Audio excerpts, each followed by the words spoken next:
Bos días, señoras e señores deputados, medios de comunicación, funcionarios, persoal que nos acompaña.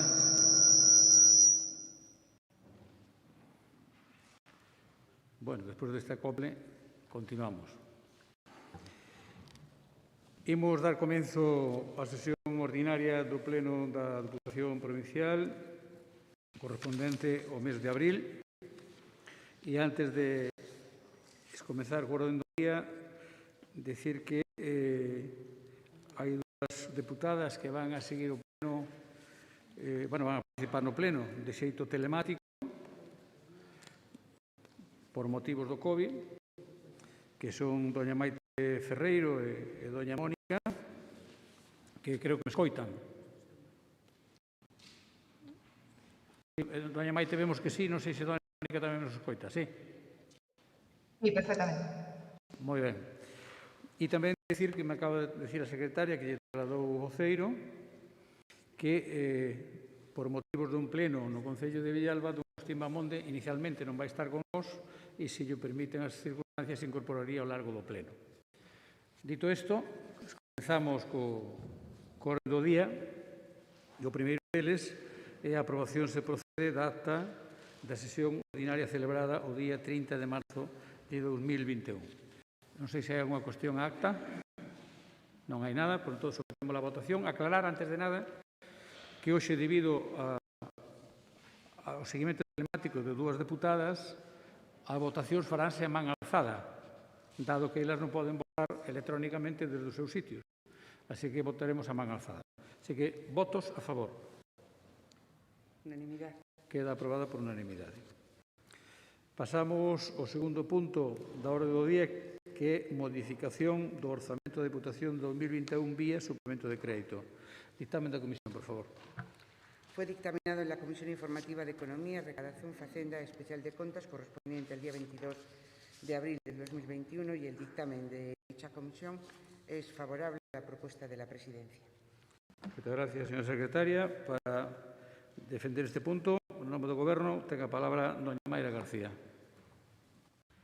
Moitas gracias, señor presidente. Bo día, señores deputados e señoras deputadas. Dentro das funcións do ente provincial, no contexto de colaboración cos concellos e o tecido económico e social da provincia, compre acometer un esforzo suplementario na medida das disponibilidades económicas existentes para dotar de maiores recursos a aplicacións dedicadas á colaboración cos concellos, ás entidades sen fin de lucro e ás entidades empresariais da provincia.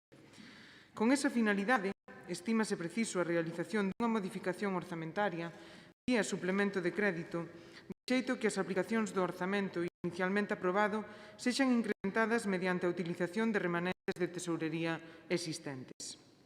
Os fondos previstos inicialmente no orzamento para este exercicio económico incrementaránse nesas aplicacións orzamentarias para atender actuacións de carácter urxente non previstas e que non poden adiarse a exercicios posteriores, como materialización do esforzo de xestión e da decisión firme de colaborar na medida do posible coa dinamización da actividade económica na nosa provincia, que redundará nunha mellora na calidade dos servicios prestados polos concellos e nunha mellor atención ás persoas. Non se poden ter recursos ociosos mentras os veciños da provincia soportan múltiples carencias que estas actuacións pretenden mitigar. As circunstancias expostas reflicten o carácter urxente e que non se poda adiar a súa execución a exercicios orzamentarios posteriores. O contexto actual, que segue a estar enmarcado na crise do COVID-19, redunda nesa necesidade.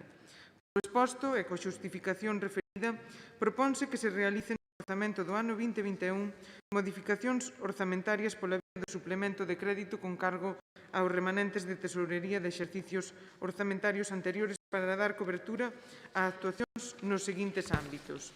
No ámbito do ensino, actividades a realizar en centros de ensino secundario, 3.000 euros para transferencias correntes a entidades sen fin de lucro e 12.000 euros para transferencias correntes a entidades sen fins de lucro en ensino universitario.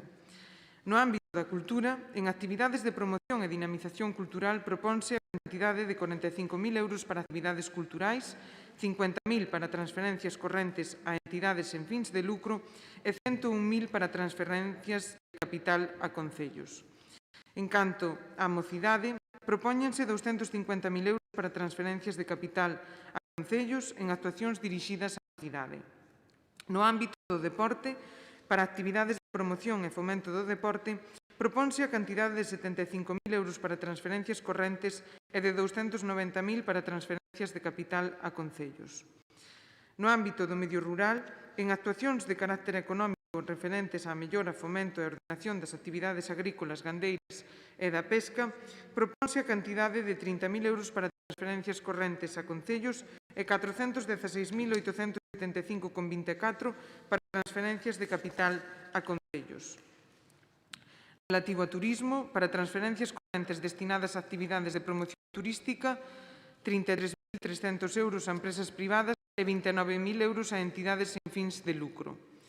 No ámbito do desenvolvemento empresarial, con destino a un plan de impulso económico con axudas a autónomos, empresas e microempresas, para promover o consumo na hostelería e no pequeno comercio local, 510.000 euros como transferencias correntes a empresas privadas.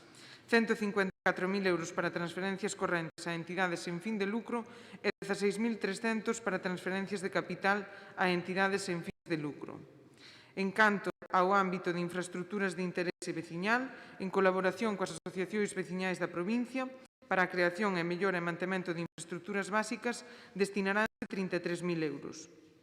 No aspecto de atención aos cidadáns, para aquelas actuacións que fomenten a actividade asociativa e a participación das asociacións na actividade desenvolvida nos concellos, a cantidade de 27.000 euros para transferencias correntes a entidades sen fin de lucro e 278.500 para transferencias de capital a entidades sen fin de lucro. Por último, en canto á colaboración cos concellos da provincia, se van a dedicar 45.000 euros nas aplicacións, en dúas aplicacións orzamentarias, 45.000 euros e 1.793.000, xa que a situación na que se atopan os concellos aconsella a chega de fondos para a realización de actividades e investimentos en servicios de carácter municipal. O obxectivo é que aqueles redunden na mellora de vida dos habitantes desta provincia e dinamizar a actividade económica nos concellos. Polo tanto, destinarán e se incrementará o orzamento provincial con esta proposta en 4.192.950,81 euros, que se verán incrementado pois o orzamento provincial aprobado inicialmente. Moitas gracias. Gracias, doña Mayra. Para fixar a posición do Grupo Popular, ten a palabra o señor Castiñeira. Gracias, presidente. Como a todos os anos, por estas datas, pois ven chegando suplementos ou modificacións de crédito. Neste caso, pois nada novo, é o de sempre. Pero sí que é certo que, igual que pasou cos orzamentos, o grupo maioritario desta Cámara, que é o Partido Popular, pois nin se lle chamou nun ano extraordinario, nin se lle chamou pois, para tratar de buscar un acordo, un consenso de como dispoñer estes 4 millóns de euros, e de logo que non se contou coa nosa opinión.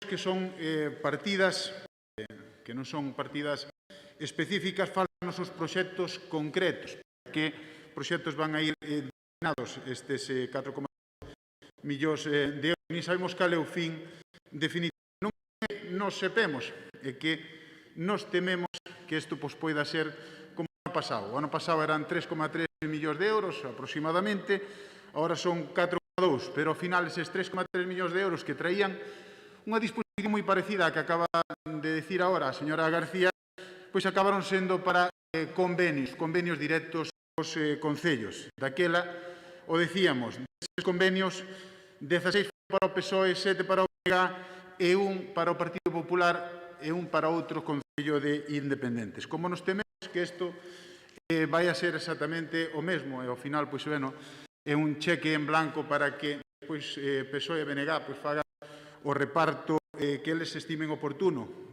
Despois, pois, pasa, o presidente non gusta que lle peten cos cascos tinta os alcaldes, pero é verdade que isto vai a redundar precisamente nesa brecha que existe entre uns concellos e outros. Pero o que é o máis grave? Hoxe traemos aquí a modificación de 4,2 millóns de euros. Ningún é para axudas directas. Ningún é para axudas directas. O Partido Popular leva un ano prácticamente pedindo axudas directas ao sector. As PEMES e os autónomos están a pasar mal. Non sabemos nada do famoso plan Impulsa, de 7 millóns de euros, dos 4,2 millóns que hai aquí, que deben ser todos precisamente para axudar ao noso tecido empresarial, pois do plan Impulsa dudamos que haxa ni medio millón de euros. Un auténtico plan fantasma. E iso, pois, a verdade é que é unha ofensa ao tecido económico lucense. Mire, o Concello de Lugo tardou 24 horas en esgotar as axudas a autónomos e PNMs desta cidade. A verdade é que se mostra que era pouco, pero é certo que algo había. Vostedes tardaron en esgotalo ao mesmo tempo en sacalo, o sea, cero. Non foron capaces de sacar unha sola línea de axudas directas. Eso sí, a propaganda, engorde, falan dun plan Impulsa de 7 millóns de euros, pero podían falar de 93 millóns de euros, que é o presuposto que ten esta Diputación, non? Para poñemos todo, porque así todo dinamiza, pero o que queremos é cousas extraordinarias que non houbera outros anos. Volvemos, pois, a máis de lo mismo. Hoxe era o pleno dos autónomos, hoxe era o pleno das empresas, hoxe era para dicirlles que 4 millóns de euros para axudas directas aos nosos autónomos, pero vostedes siguen exactamente igual, pois, encarpetados pois, nesa línea en garantizar o seu acordo PSOE-BNG e repartirse entre vostedes mesmos. Como xa lles dixemos, e como non foron capaces de explicarnos para que proxectos son, ni sabemos moi ben a que van a destinalos o Partido Popular, xo preguntou, xa que non nos citaron, polo menos preguntou nas comisións. E nas comisións non foron capaces de decirnos como iba a repartirse este diñeiro. Así nas partidas parece moi ben, pero é que despois iso vai a desencadenar en convenios, como dicíamos antes, ad hoc. Como non foron capaces de explicárnoslo, pois o Partido Popular, como dicíamos antes, non pode dar un cheque en blanco a este goberno que xa nos demostrou ser sectario neste sentido e dende pois esperemos que estes 4,2 millóns de euros que en definitiva se meten dentro da economía da provincia pois se repartan xustamente. Recórdese cada vez que vai a repartir, señor Tomé, do ruído dos cascos. Acórdese deses 32 alcaldes. Non faga un convenio únicamente para cumplir o expediente. Verdade. Creo que tenen exactamente o mesmo dereito. Vostede é alcalde, as necesidades que hai na provincia, evidentemente, pois todos os alcaldes tenen ese dereito. E simplemente, non se moleste. Vostede foi sindicalista, vostede ten anos de isto, seguramente estuvo en moitas manifestacións, estuvo en moitas cousas como esta, ou un contido moito peor, e, dende logo, pois non podemitas, nin somos artistas callejeros, simplemente somos representantes dos nosos veciños. Queremos que se nos teña en igualdade de consideración que o resto de veciños. Para isto esta institución, senón, pois, fin, dende logo, non é que entendíamos. Igual nos temos que ir á teoría da señora Ferreiro, que a Diputación con mellor está extinguida. O Partido Popular, dende logo, non cree eso, pero é certo que se non cumplo o seu fin, evidentemente, pois ten pouco sentido. Moitas gracias, señor Castiñeira. Benvido a agora, para fixar a posición do grupo do BNG, ten a palabra don Efrén Castro. Presidente, bo día a todas e todos. Para comenzar, na parte técnica, dona Maida definiuna moi ben, é unha acción de goberno, polo tanto, eu usando esa explicación que non o vou facer mellor que ela, e para contestar ao señor Castiñeira, é un pouco máis do mesmo. O Partido Popular ven con a retaíla que solta todos os días e poñendo de exemplo de boa xestión, como sempre fai, como fai nas diputacións e como fixo hoxe, gobernos onde está o negallo o Partido Socialista, porque cita as diputacións onde gobernamos e citou hoxe o Concello de Lugo. Por lo tanto, nin siquiera son capaces de buscar exemplos de gobernos do Partido Popular para poder presumir. Por qué? Porque o modelo do Partido Popular é contrario ao reparto xusto dos fondos. Por lo tanto, sacan esta retaíla, pero nin siquiera son capaces de justificala cos seus propios gobernos. Despois, fala de fondos e de todo o que ten que facer a Diputación.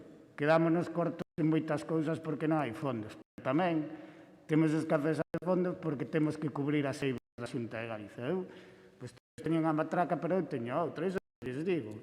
Asuman as súas competencias, atendan os anciáns desta provincia e liberen os 9 millóns de euros que destina a Diputación de Lugo anualmente ao cuidado das persoas maiores e que son competencia exclusiva da Xunta de Galicia. E despois exíxanos máis, pero exíxan a Xunta de Galicia que non cargue a Diputación, e máis unha Diputación pequena como esta, con todo eso. E a partir de aí poderían exixir e poderían ser máis creíbles, pero ese discurso non o é. Despois, cita o que quere facer o BNG con as diputacións, pero curiosamente teñen un alcalde nesta provincia que opina incluso máis duro que o Bloque Nacionalista Galego sobre as diputacións. Chamoulle Chirito Caciquil, o seu alcalde, e que eran antiguos e que podemos coincidir con ele, incluso, o sea que non só o BNG opina así. Por lo tanto, teñen que buscar un discurso que sea creíble porque este non é. Teñen que poñer exemplos de gobernos do Bloque Nacionalista Galego e do Partido Socialista para argumentar contra este goberno. Entón, eu recomendo que cambien a matraca e busquen unha que se crea e que sea a realidade do que fan vostedes cando xestionan. Moitas grazas, señor presidente. Moitas gracias, don Efrén. Segundo turno para doña Mayra. Moitas gracias, señor presidente. Dende a Diputación facemos un esforzo suplementario na medida das disponibilidades económicas para obter maiores recursos e colaborar cos concellos, cas entidades sen fins de lucro e cas entidades empresariais da provincia. Se len a proposta, pois así o poden comprobar. E con esta finalidade é que propoñemos facer esta modificación orzamentaria de incrementar, pois en casa 4,2 millóns de euros o orzamento provincial. Ahora ben, tal como dicía Efrén, o que non podemos facer é asumir pois dende a Diputación competencias que son de outras administracións, porque efectivamente o orzamento nada ten que ver esta Diputación co orzamento da administración autonómica. E un pouco o que non imos facer é andar de peregrinación pois, de servicio en servicio para ir preguntando, como fan vostedes, cales son os proxectos que vai a facer o Goberno e despois reivindicalos cando teñen o coñecemento na zona na que se van a facer. Por outra banda, indicarlles que dende o Goberno pois anunciaremos os proxectos que vamos a levar a cabo cando estimemos oportuno e aos veciños que afecten cada proxecto. Con respecto á discriminación que dicen sufrir, pois a verdade é que non sei se ustedes teñen demencia, pero non si se recordan do que fixeron cando gobernaron durante 3 meses na Diputación, pois a señora Elena Candia, de 43 convenios que firmou en 3 meses, 42 foron co Partido Popular, por un importe de máis de 5 millóns, e 18.000 euros foron para o Concello de Cervantes, o único concello gobernado polo Partido Socialista. Daquela a vostedes pois non se lles ocurriu tampouco nin chamarnos para dialogar, nin facer un reparto equitativo, nin poñer en marcha o plan único. Polo tanto, pois pareceme a verdade un pouco descarado que veñan aquí exixindo diálogo, equidade, transparencia, cando vostedes teñen responsabilidades de goberno e fan o contrario en todas as administracións que gobernan. Nada máis e moitas gracias, presidente. Moitas gracias, doña Mayra. Segundo turno para o señor Castiñeira. Gracias, presidente. Volvemos a reiterarnos, este tiña que ser o pleno do reparto destes 4 millóns de euros do remanente para o noso tecido económico empresarial, para toda esa xente que está pasando mal. Mire, neste sentido, señor Castro non pode falar e compararse coa Xunta de Galicia. A Xunta de Galicia está no segundo plan, pagando o segundo plan, xa pagou, leva 160 millóns de euros, está preparando o terceiro.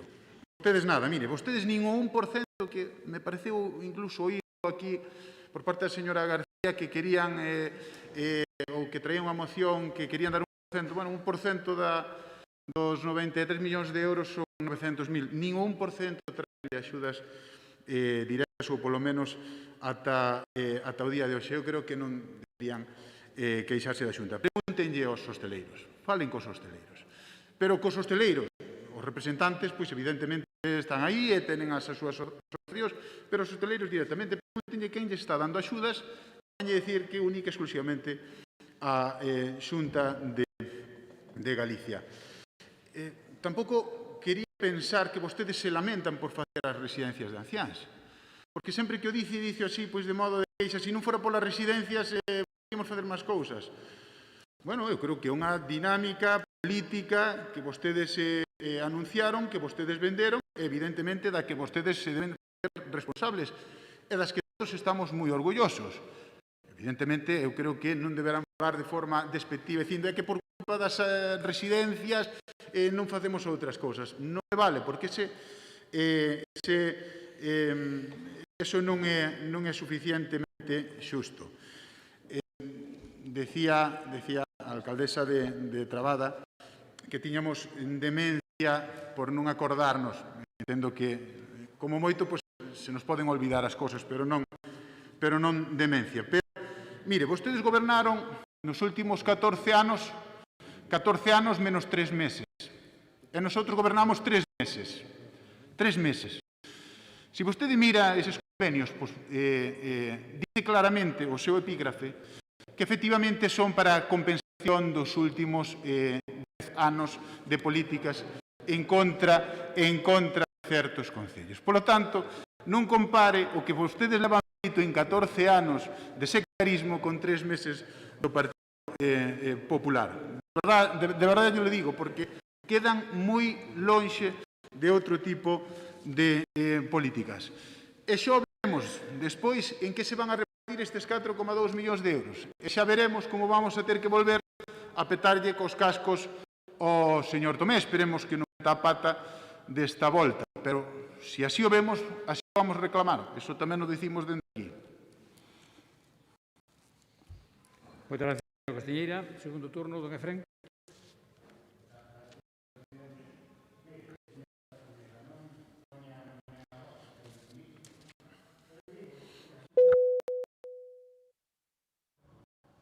Con competencias exclusivas na protección dos maiores, abandonou os maiores desta provincia. E o que fixo a Diputación é suplir ese abandono. E estamos moi orgullosos deso e renunciaríamos a calquer cosa por proteger os nosos maiores, porque é o que temos que facer como sociedade. E por eso o asumimos, porque se fora outras competencias, pois non nos meteríamos, deixaríamos que a Xunta fora unha incapaz neso, pero nós aí presumimos deso. Despois, decía, cos hosteleiros. Mira, é que tiña apuntado esa mesma frase. Teño moito contacto con hosteleiros, na familia, amistades. Vos sabes que condiciones lle puxeron? Fale con eles a ver cantos son capaces de cumplir toda esa propaganda que fixeron. Eu dígolle que vaya e pregunte se están tan contentos como vostede dice, porque a mí o que me chega non é eso. Me chega que foron condiciones, algunhas casas imposibles de cumplir, a non ser que teñas que abandonar o negocio. Por lo tanto, devolvolle ese fío e dígolle, fale cos hosteleiros. E a outra, bueno, xa non fixe gracia que a coletilla que di que poñían nos convenios cos concellos, porque se vamos a compensar agravios comparativos, calquer goberno que non sea do Partido Popular, calquer concello, ven de sufrir o castigo da anterior Diputación presidida por Cacharro e de todos os gobernos da Xunta de Galicia do Partido Popular. Entón, se iso lles vale, non se preocupe, que temos datos para poñer agravios comparativos o que queiran. Sean un pouco máis serios e reconozcan que colleron e repartiron o que quedaba e non fixeron máis convenios porque non lles deu tempo. E serían todos cos seus. E aquí nós temos un modelo de plan único que reparte a inmensa maioría dos fondos disponibles desta Diputación con criterios obxectivos e depois firmamos algunha necesidade que moitas tamén son desas eivas que deixa a Xunta de Galicia sin invertir e que abandona as entidades locales. Por lo tanto, volvo a dicir, cambio de matraca porque non é creíble. Non é creíble porque vostedes fan o contrario do que predican. Grazas, señor presidente. Moitas gracias, don Efrén. Xa para un turno de peche, por un minuto ten a palabra doña Maira. Moitas gracias, señor presidente.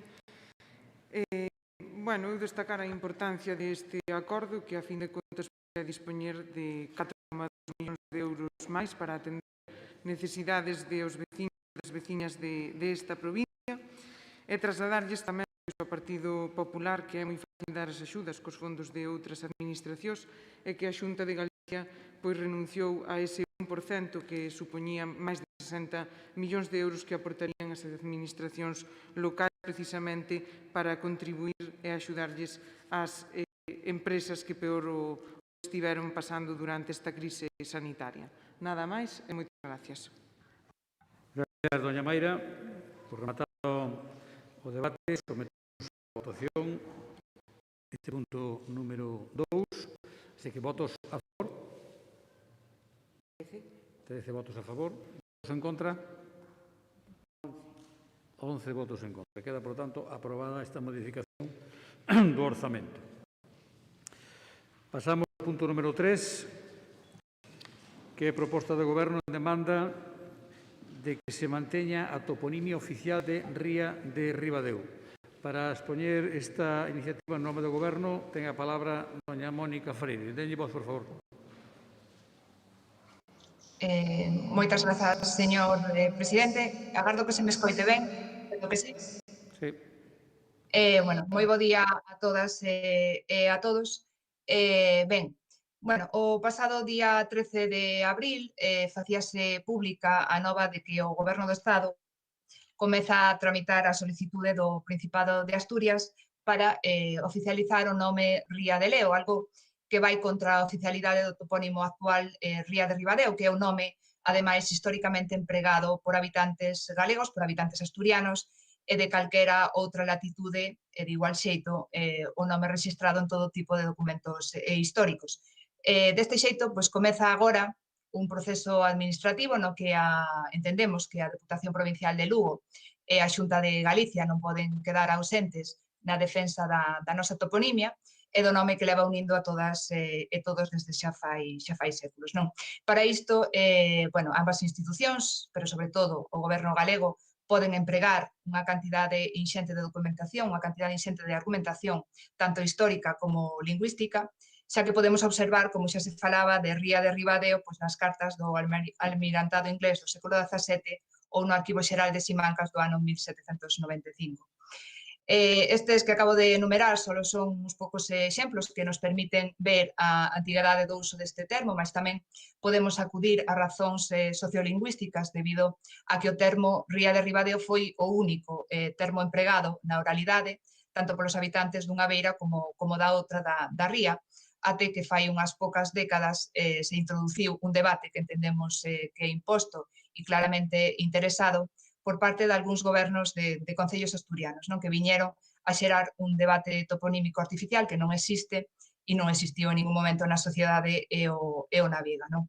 Alén de todo isto, bueno, pois podemos tamén observar como a introducción oficial deste hidrónimo Ría de Leo iría en contra de toda a nomenclatura oficial existente no referente tanto ás rías galegas como ás rías asturianas, nas que podemos darnos conta de que os nomes registrados son Ría de Vigo e non Ría do Verdugo, Ría de Pontevedra e non do Lérez, Ría de Navia e non do Navia, Ría de Viveiro e non do Landro ou mesmo Ría de Xixón e non do Piles, non? Entre outros moitos exemplos. Mais se todos estes argumentos non chegasen, a Real Sociedade Geográfica e a Comisión Especializada de Nomes Geográficos deixaron todo ben claro cando se deu este debate no ano 2008, non? Xa que en palabras desta comisión, desta Real Sociedade Geográfica, que decía daquela, considerando que a denominación Ría de Ribadeo está xeralizada en toda a cartografía hidrográfica, topográfica, atlas e publicacións xeográficas de carácter científico a nivel mundial, non hai ninguna razón para que se cambie esta denominación pola de Ría de Leo, que, como queda demostrado, é un topónimo creado recentemente e, ademais, é un topónimo erróneo. Pois ben, Isto levou a que esta comisión especializada de nomes geográficos acordase daquela, nese ano 2008, por maioría, que o único nome oficial recoñecido sexa o de Ría de Ribadeo, do mesmo xeito que o nomenclátor geográfico conciso de España indica que o único termo oficial é o de Ría de Ribadeo, e ao que habería que engadir ademais que o propio Instituto Geográfico Nacional indica que para realizar un cambio como o que propón agora o Principado de Asturias sería necesario que dito troco fose unánime por parte de todas as poboacións afectadas, algo que evidentemente é imposible xa que a opción maioritaria entre a poboación é a de Ría de Ribadeo.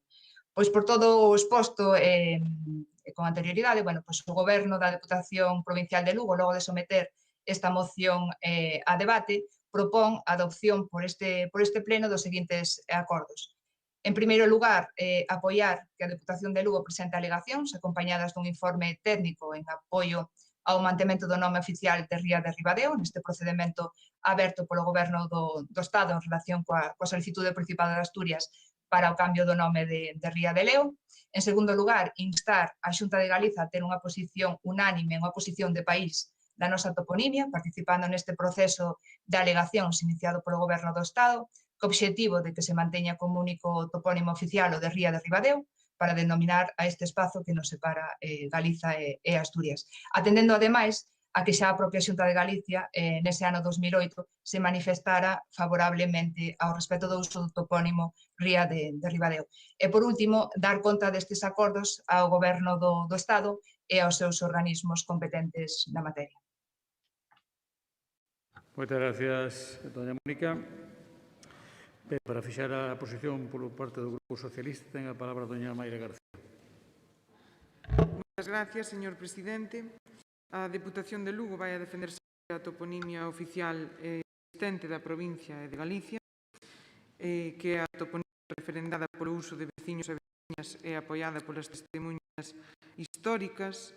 Como recolle a proposta de goberno, a toponimia Ría de Ribadeo estaba tan asentado xa no século XVII como para figurar en cartas do almirantado inglés, proba do seu uso nos mapas e cartas de navegación internacionais dende aquela época.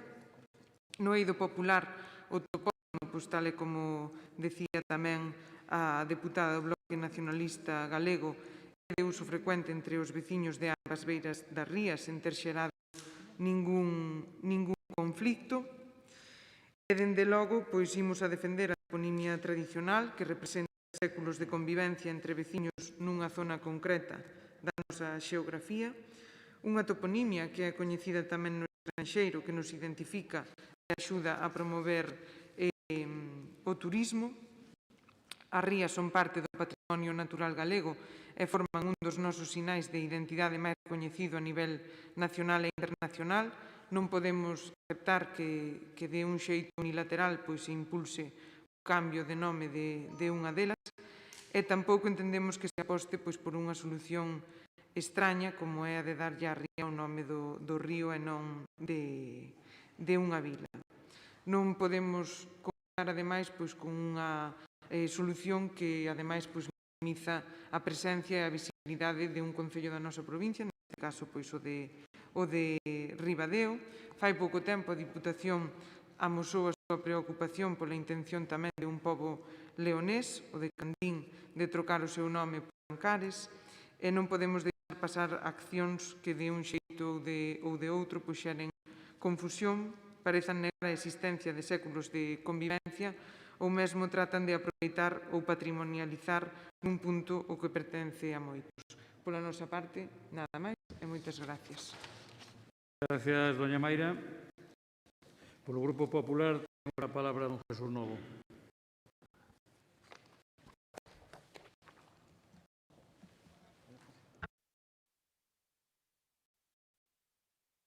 Perdón. Bos días a todas e a todos. Bueno, efectivamente, hai algo que vin en este tema, ou mellor dito que non vin en ningún sitio, e independientemente de que a ría de Ribadeo se chame Ría de Ribadeo, indicarvos que na gran maioría dos casos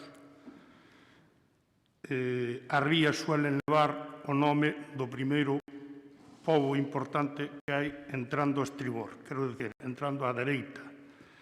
E senón o nome do pueblo do fondo de todo, como ocurre, por exemplo, na ría de Viveiro, por poñer un exemplo. Certo, o que dice dona Mónica, que casi ningunha ría, ou eu descoñezo, que leve o nome, non hai ninguna ría que leve o nome do río que desemboca nela. Eu, por lo menos, descoñezo. Si é certo que levan, na maioría dos casos, o nome da ría de Ribadeo. Independientemente desto, xa vos indico que nos vamos a apoiar esta moción. Nos apoiamos todas as mocións que creemos que teñen sentido común e que creemos que son beneficiosas, neste caso, sobre todo, para o comercio de Ribadeo. Dádevos conta que haberá moitísimo, unha gran parte do comercio que teña xa feitos anagramas na súa publicidade ou moitas cousas xa co nome de Ría de Ribadeo, que é realmente o nome que ten que ter. Se non recordo mal, creo que alá polo ano 2008 xa houve outra intentona por parte do goberno do Principado de cambiarlle o nome tamén a esta ría. Certamente non se levou a cabo e volven a insistir co mesmo tema. Eu tamén participo con dona Mónica que as rías non deben de separar, non deben de ser fronteiras entre, por neste caso, Vegadeo, que é o máis próximo a Ribadeo, senón que deben de ser uniós. Sabedes que o Ponte dos Santos ten un gran tráfico de vehículos a Ponte dos Santos, pero tamén dentro da ría a unha banda hai esteleiros, a outra banda a banda asturiana, a outra banda hai un bon porto deportivo, o sea, a propia ría une. Non debíamos de chegar á situación na que estamos, cousa que non é culpa nosa de ningún dos que estamos aquí, de chegar á situación de intentar pelearnos por un nome que leva toda a vida chamándose o mismo. Entonces, entendo que neste momento a Xunta de Galicia xa está planteando alegacións a este proxecto. As cales nos sumámonos particularmente, esta Diputación, supoño que tamén, posto que vai salir a moción adiante, a Xunta xa contempla presentar alegacións tal e como lle foi notificado a este verles día 23 de abril o procedimento aberto a iniciativo do Principado de Asturias ante foi notificado o Instituto Geográfico Nacional dependente do Ministerio de Transportes, Mobilidade e Axencia Urbana. Hai que recordar, hai que lembrar que quen realmente lle compete esta materia de toponimia é a Xunta de Galicia. En este sintes xa está a traballar por parte da Xunta en colaboración ca Real Academia Galega para que os expertos na súa sección de onomástica e toponimia elaboren un informe técnico que será evaluado, o sea, será elevado á ponencia de estudios e logo pleno da Comisión de Toponimia. Esperemos que isto que se vai a facer por parte da Xunta de Galicia, bueno, temos en conta que esta moción debeuse de presentar o mércoles, non sei exactamente, creo que os mércoles, estamos falando do día 23, co cual se desconocía no momento que se presentou isto que vos estou indicando, que é un adelanto máis. Entendo que por parte da Xunta todo o contrario. Hai notas de prensa onde se declarou xa a favor de manter o nome. Vamos, que eu creo que isto non é un tema de debate, nin é un tema de discusión, simplemente é un tema de historia e de sentido común. Gracias. Moitas gracias, Jesús. Segundo turno para doña Mónica.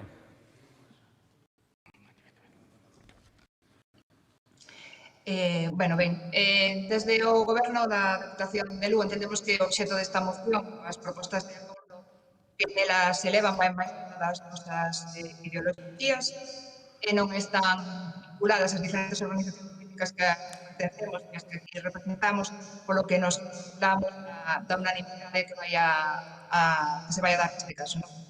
A defensa do topónimo da ría de Ribadeo entendemos que se argumenta unha base histórica, unha base lingüística, como antes, entendemos que se ten que facer dunha maneira clara e dunha maneira obxectiva.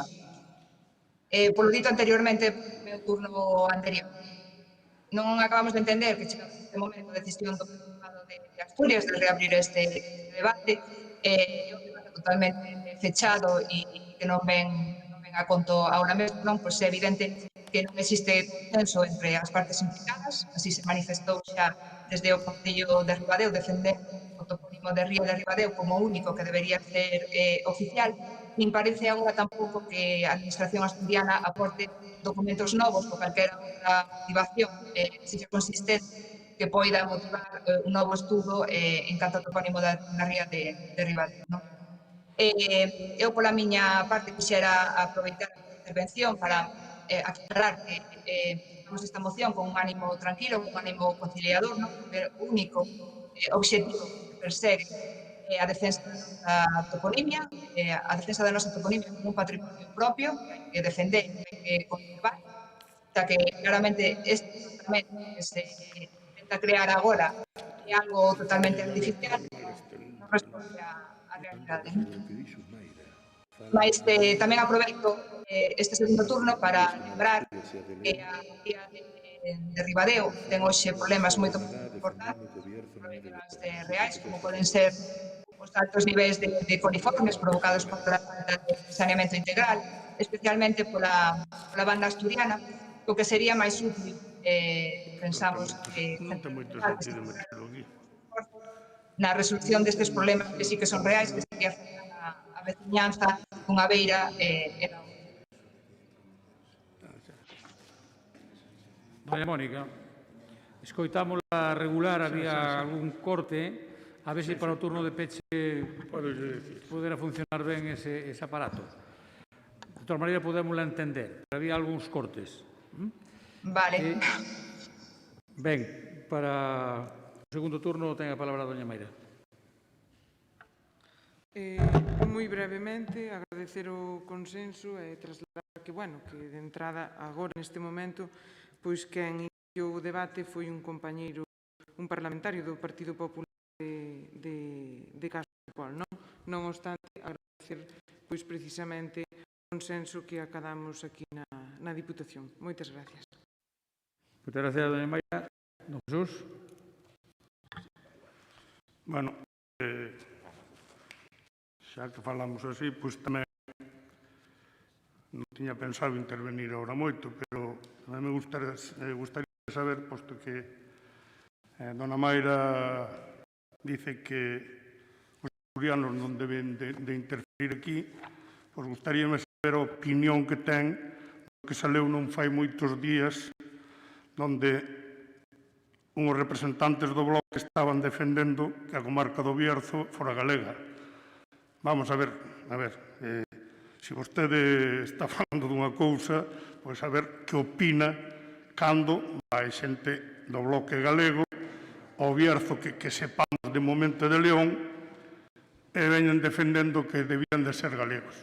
Simplemente, de verdad que non tiña pensado intervenir, pero xa que saliu así con esa historia, pois, gracias. Moitas gracias, don Jesús. Doña Mónica, turno de peche un minuto, a ver se podemos coitar ben. A ver se desta vai. Ben, para rematar, a ría de Ribadeo é un ben común, eso témolo claro, tanto asturianos como de galegos, como algo de galegos. Non é máis dunha beira que de outra, non é máis dun lado que do outro. E debe ser algo que nos une en lugar de afastarnos. Pero tamén, agora mesmo, ante esta solicitude principal de Asturias, vémonos na obriga de defender novamente a oficialidade do topónimo Ría de Ribadeo como o único que ten que ser válido, polas razóns que dixemos, de razóns históricas, razóns lingüísticas, pero tamén polo feito de que todas as rías en Galiza, todas as rías en Asturias e todas as rías no Cantábrico levan o nome da poboación histórica máis importante. Non é ría do Verdugo, senón ría de Vigo, non é ría do Landro, senón ría de Viveiro, non é ría del Navia, senón ría de Navia, non é ría del Sella, senón ría de Riba de Sella. Polo tanto, non é ría de Leo, senón ría de Ribadeo. Moitas gracias. Moitas gracias, doña Mónica. Ben, simplemente dicirle a don Jesús Novo, a título de broma, que o Bierzo, todo o mundo temos falado os duns e doutros da quinta provincia galega, sempre se falou da quinta provincia galega, en tono coloquial, lógicamente. E o que están facendo aí, eu digo por se non o sabe, é un acto conmemorativo de un tempo en que sí foron provincia. E a ese acto conmemorativo vai asistir o rei Felipe VI. Así que non sei se o rei é do Bloco ou non, pero eu tamén lle podo decir que eu vou a ir aos actos conmemorativos porque invitou o alcalde. E vou a ir. Non ten nada que ver unha conmemoración histórica con outro tipo de cousas. Digo yo para que o sepa. Por tanto, sometemos a votación o punto número 3. Votos a favor. Unanimidade. Queda aprobada por unanimidade. Pasamos ao punto número 4, que é unha moción do Grupo Provincial Socialista para reclamar que as entidades locais xestionen o 15% dos fondos COVID. Para expoñer a iniciativa ten a palabra a voceira dona Pilar García Porto.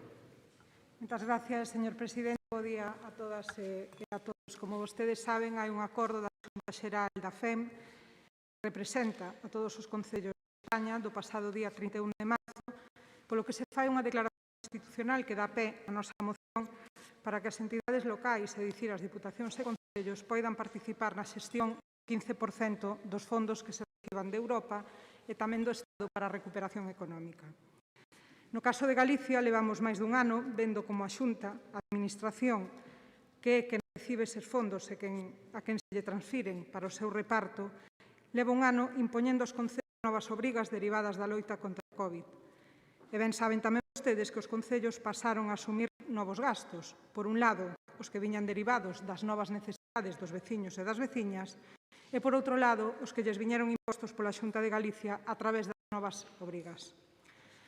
A Xunta, o certo é que se mantivo inactiva cando a situación sanitaria se complicou máis e medraban as incertezas e a inseguridade, ao que se sumou tamén o impacto socioeconómico da pandemia. Tal vez a Xunta de Galicia se relaxou tras as eleccións autonómicas do ano pasado. Os concellos pasaron a asumir competencias que ata ese momento non tiñan, porque a responsabilidade é da comunidade autónoma e a Xunta de Galicia viña facendo ata ese momento as tarefas. Tarefas costosas que os concellos asumiron sin ningún tipo de achega, máis que no caso dos da provincia de Lugo, a que lles permitiu a flexibilidade na aplicación dos fondos do Plan Único e tamén dos anticipos de recaudación para que poideran afrontar os gastos impostos pola Xunta. Todos fomos testemunhas de que os concellos desinfectaron os centros de ensino, como foron obrigados a controlar as medidas excepcionais, o toque de queda ou as limitacións á mobilidade, como os alcaldes chegaron mesmo a ser nomeados autoridades sanitaria como xestión dos Sergas ou dos centros sanitarios de saúde fora cousa deles, e aínda con todo iso hai que poñer en riba da mesa que os concellos se portaron correctamente e respostaron dende o primeiro momento con lealdade e con sentido da responsabilidade, poñendo sempre a seguridade e a atención aos veciños por enriba de calquera outra consideración. Pero tamén é necesario dicir que non deixaron de reclamar a achega de fondos necesarios para facer fronte a esta nova situación. E que facía a Xunta de Galicia ante esas reclamacións? Oídos sordos. A Xunta seguiu imponendo tarefas e reclamando colaboración e recibindo cartos do Estado e da Comunidade Europea. Vostedes, como alcaldes, como exalcaldes, sábeno mellor que a min. Tamén saben que, dende o primeiro momento, tanto a FEN como a FEGAN reclamaron a achega de fondos ante o silencio continuo da Xunta e a súa vontade de ignorar as demandas da FEGAN, do órgano que, por certo, representa a totalidade dos concellos galegos. En maio do 2020, a FEGAN reclamaba a creación dunha mesa para traballar na recuperación económica e un mes despois rechaba a Xunta a imposición de medidas inasumibles en defensa dos intereses dos concellos. Un mes despois, en xuño do 2020, cando a epidemia parecía camiñar hacia unha solución, que logo, tristemente, non acadou, a FEGAN tamén lle reclamou á Xunta que a pandemia marcase un antes e un despois no financiamento e nas competencias impropias que estaban asumindo. De novo, sen resposta por parte da Xunta. En setembro xa se xuntaron os rebrotes da pandemia con un inicio do curso marcado polo relevo tardío na Consellería de Educación e o caos no comenzo do curso escolar.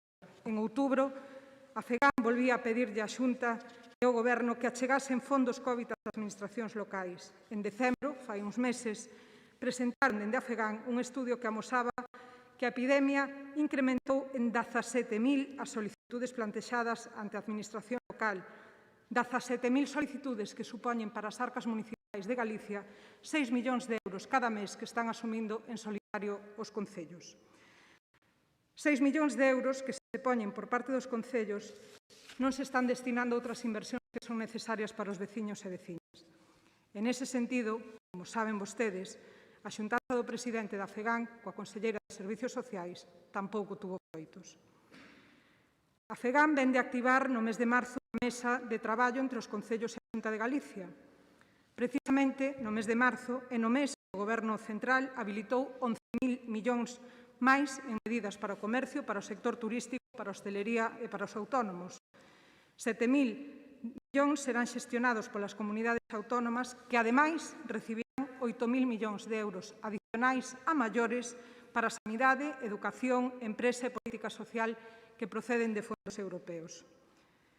Por todo isto, e dende o Grupo Provincial Socialista na Deputación de Lugo, casa de todos os concellos da provincia, pese a quen lle pese, e tendo en conta que todos os membros deste pleno temos responsabilidades aquí, pero tamén en cada un dos nosos concellos, ben sexa gobernado, ben sexa na oposición. Tendo en conta todo isto, agardamos que compartan con nós a administración local, principalmente os concellos, asumen a responsabilidade e de recibo que reciban tamén algunha economía para mellorar os gastos que teñen. E por iso é polo que lles propoñemos, como acordo, a reclamación á Xunta de Galicia para que dos fondos que recibe tanto do Estado como de Europa transfira á administración local o 15% deses fondos e que se faga, ademais, cunha fórmula de reparto obxectiva que teña en conta as deputacións. Moitas gracias. Moitas gracias, señora Porto. En segundo lugar, para a fixación do Grupo Popular, ten a palabra Antonio García. Gracias, señor presidente. Bos días a todos. Bueno, o certo é que resulta realmente sorprendente esta moción do Partido Socialista. E o resulta non porque non nos coñezamos xa, que nos coñecemos, senón por a forma de levala adiante. O título desta moción é Moción do Grupo Provincial Socialista para reclamar que as entidades locais xestionen o 15% dos fondos COVID. Bueno, pois hasta aí poderamos estar de acordo todos, hasta podría ser como representantes das entidades locais e entidade local propia que esta Diputación, podríamos estar de acordo. Pero despois ven a letra pequena, a súa moción, que é unha auténtica falta de respeto á intelixencia, con todos os respetos a vostedes. Miren, se estamos acostumbrados a que vostedes sexa a coral dos caladiños co Goberno de España.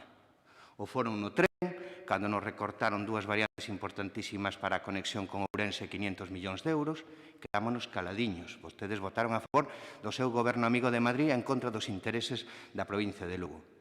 O foron cando o propio Goberno de Madrid intentou quedarse e confiscar os aforros da remanente dos propias entidades locais e dos concellos. Vostedes tamén votaron a favor dos seus amigos de Madrid en contra dos intereses dos concellos e dos lucenses.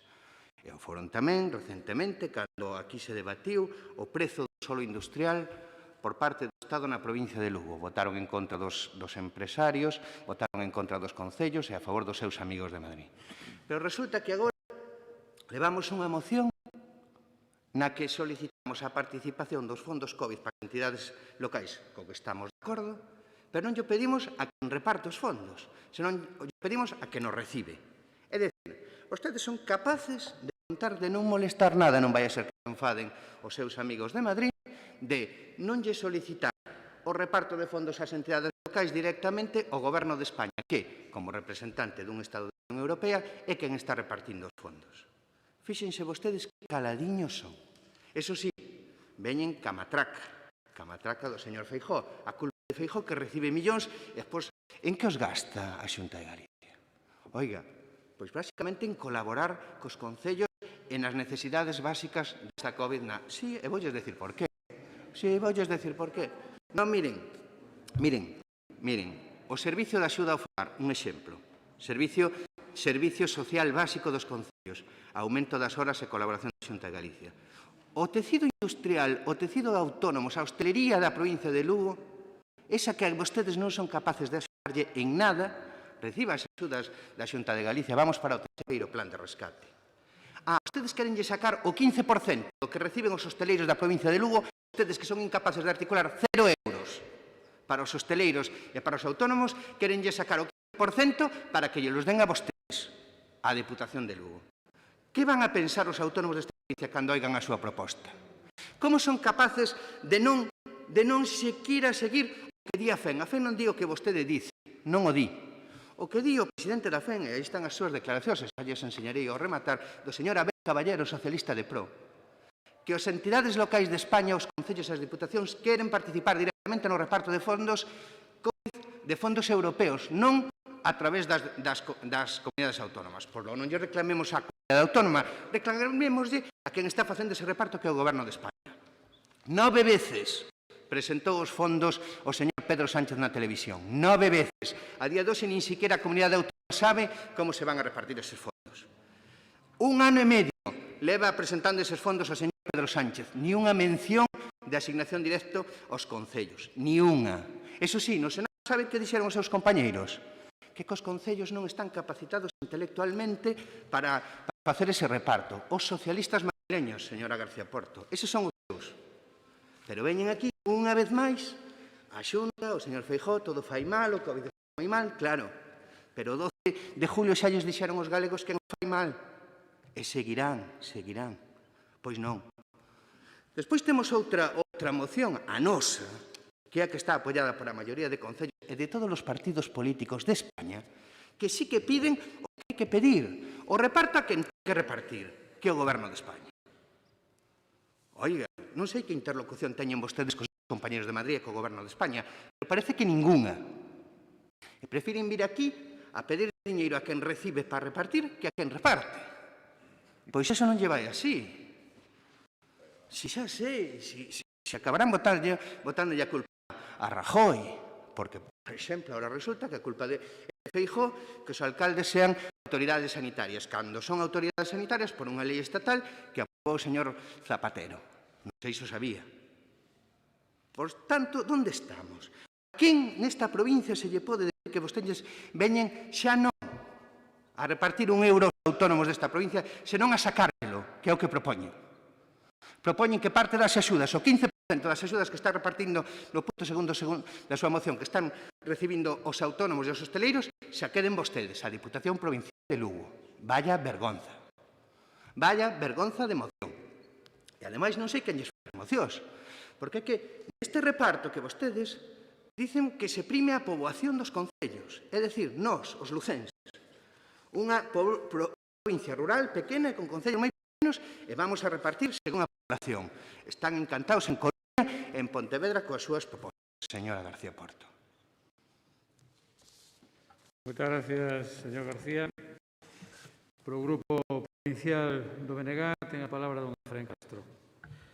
Grazas, señor presidente. Ben, nos imos apoiar esta moción. Como ben decía a señora Porto, non somos unha entidade local, pero non só eso, somos, ou debemos ser, como Diputación, a representante e a que por os intereses das entidades locales que conforman Lugo. Polo tanto, nos estamos completamente a favor. Temos dito moitas veces en estes debates, e neso creo que coincidimos todos, que os concellos son a administración máis cercana ás veciñas e veciños desta provincia e, polo tanto, a que máis directamente sufren as crisis e máis directamente demandan os veciños esas axudas e, polo tanto, necesitan esa inyección de fondos, como ben explicaba a señora Porto, porque tuveron que asumir moitos gastos directos derivados desta pandemia. Polo tanto, nós non poderíamos non votar a favor, máis alá de entrar en outros debates e doutras, non sei como definilo para que non se enfaden, pero, home, señor García, se me quere convencer de que todo o que recibe a Xunta de Galicia lle está repartindo aos autónomos e autónomas desta provincia, home, eso sí que hai que ter moita fe.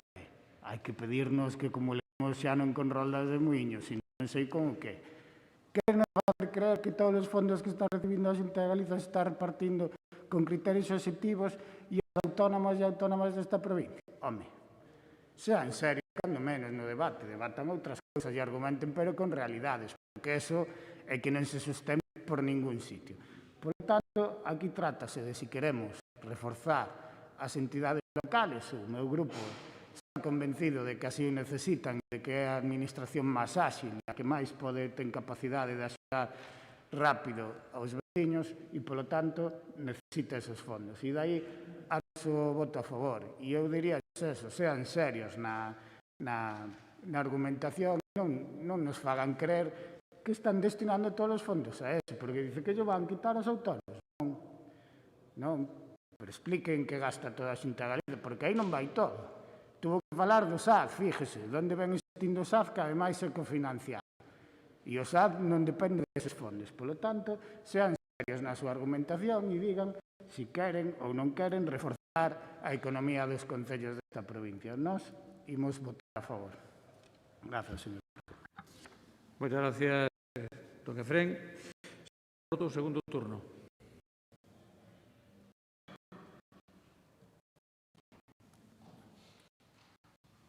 Gracias de novo, señor presidente.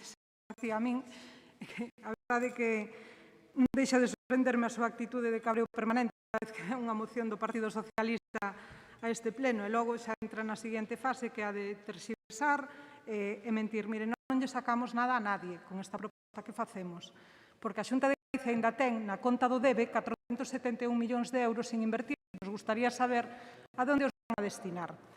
Nos puxemos a disposición da Xunta de Galicia, igual que o resto da administración local, 1% do noso orzamento para destinar a axudas directas. Eso sin recibir ningún solo euro de aportacións extras, nin do Estado, nin de Europa. A Xunta de Galicia leva recibidos máis de 1.100 millóns de euros e 471 aínda non sabemos o destino que van a ter, señor García. Esa é a dura realidade.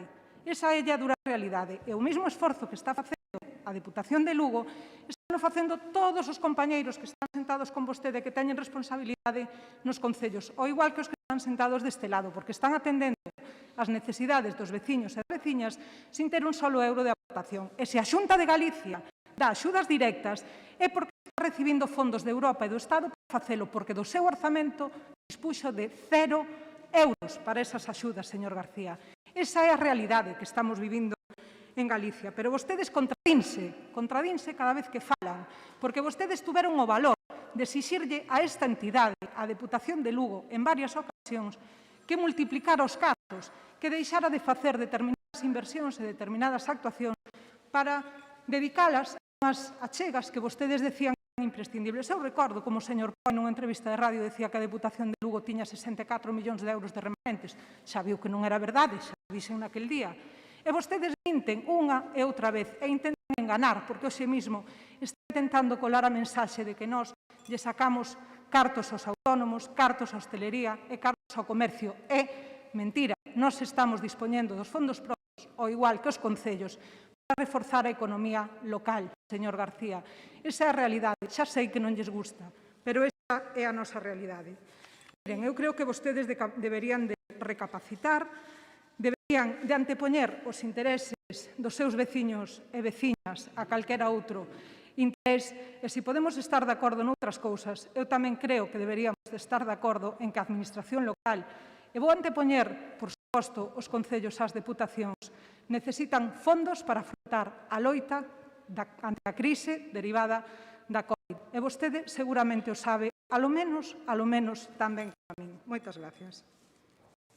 Moitas gracias, señora Porto. Segundo turno para José Antonio García. Señora García Porto, non sei se enfadado, vostede tamén parece, Mire, voulle dicir unha cousa. Nós sí que estamos de acordo en que os concellos e as entidades locais necesitan fondos específicos para a situación na que estamos. Xa lle dixemos que sí, pero hai que ser serios. Hai que pedirlos a que nos reparte, non a que nos reparte.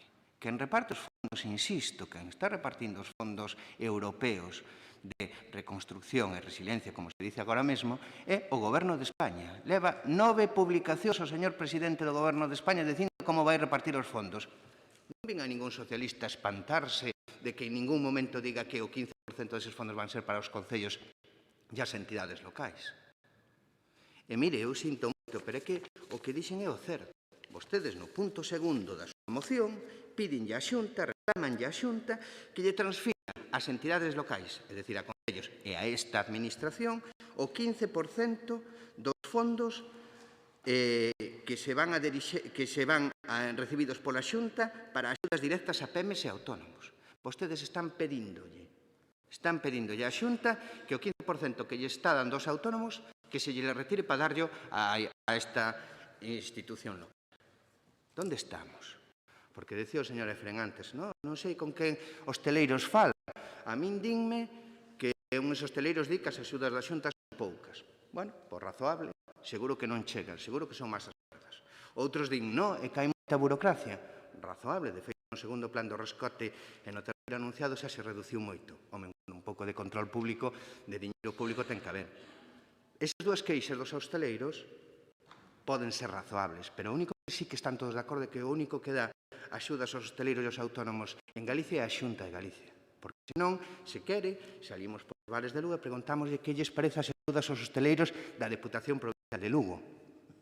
Dirán, non sabemos nada deso. E iso que é verdad, que levan meses, ou por o menos días, léndonos en todos os xornais o Gran Plan Impulsa, ese que non existe. O Gran Plan Impulsa seu, que non hai un solo hosteleiro, non hai un solo autónomo que coñeza. Por lo tanto, fai un pouco de rubor oírlles decir que as entidades locais son as máis cercanas, as de máis áxil inversión. Son as algunhas, basicamente os concellos. Pero esta Diputación de áxil nas inversións nada, Nada. De feito, o único que hai é un autobombo e unha propaganda tremenda que costa moito diñeiro, que pagan o diñeiro público os ciudadanos, pero nadie sabe nada do expediente do Plan Impulsa. E, sin embargo, vimos a pedirlles aquí a Xunta de Galicia que retire fondos das axudas para darlle a vostedes. Unha auténtica vergonza, eu digo con todo o respeto, unha vergonza de moción esta que traen vostedes. E, sobre todo, o non ter un mínimo de rigor para pedir fondos a que nos ten que repartir e non a que nos recibe. Muchas gracias, señor García. Don Efrén, segundo turno. Grazas, señor presidente. Ben, eu a veces teño dúbidas de como expreso da súa capacidade de comprensión, porque eu que lle dixen é que falen con eles. Evidentemente a burocracia é un problema. Unha parte pode ser millorable, outra insalvable, como ben decía o señor García, para velar de que o diñeiro público vaya invertido con unha serie de condicións que é lógica. Entón, ben, se vamos a facela áxil, eu non pido eliminala porque é imposible. Pero eu que lle decía, co que decían moitos hosteleiros, e vivían de preto, e que algunhas condicións eran prácticamente imposibles de cumplir. Non é cuestión de estar, é que era prácticamente ou estaban xa arruinados e co negocio cerrado ou non podías ter acceso porque eran unhas condicións imposibles de conseguir. Se no próximo plan van mellorar, estaremos ao lado de vostedes, pero depois presumir de que son os únicos, reciben fondos solo para eso, solo faltaba que recibieran os fondos e non o dedicaran para esas axudas, porque xa lle lo dixo a señora Porto, non é do orzamento ordinario da Xunta de Galicia, 0 euros do orzamento ordinario da Xunta de Galicia vai para autónomos desta provincia.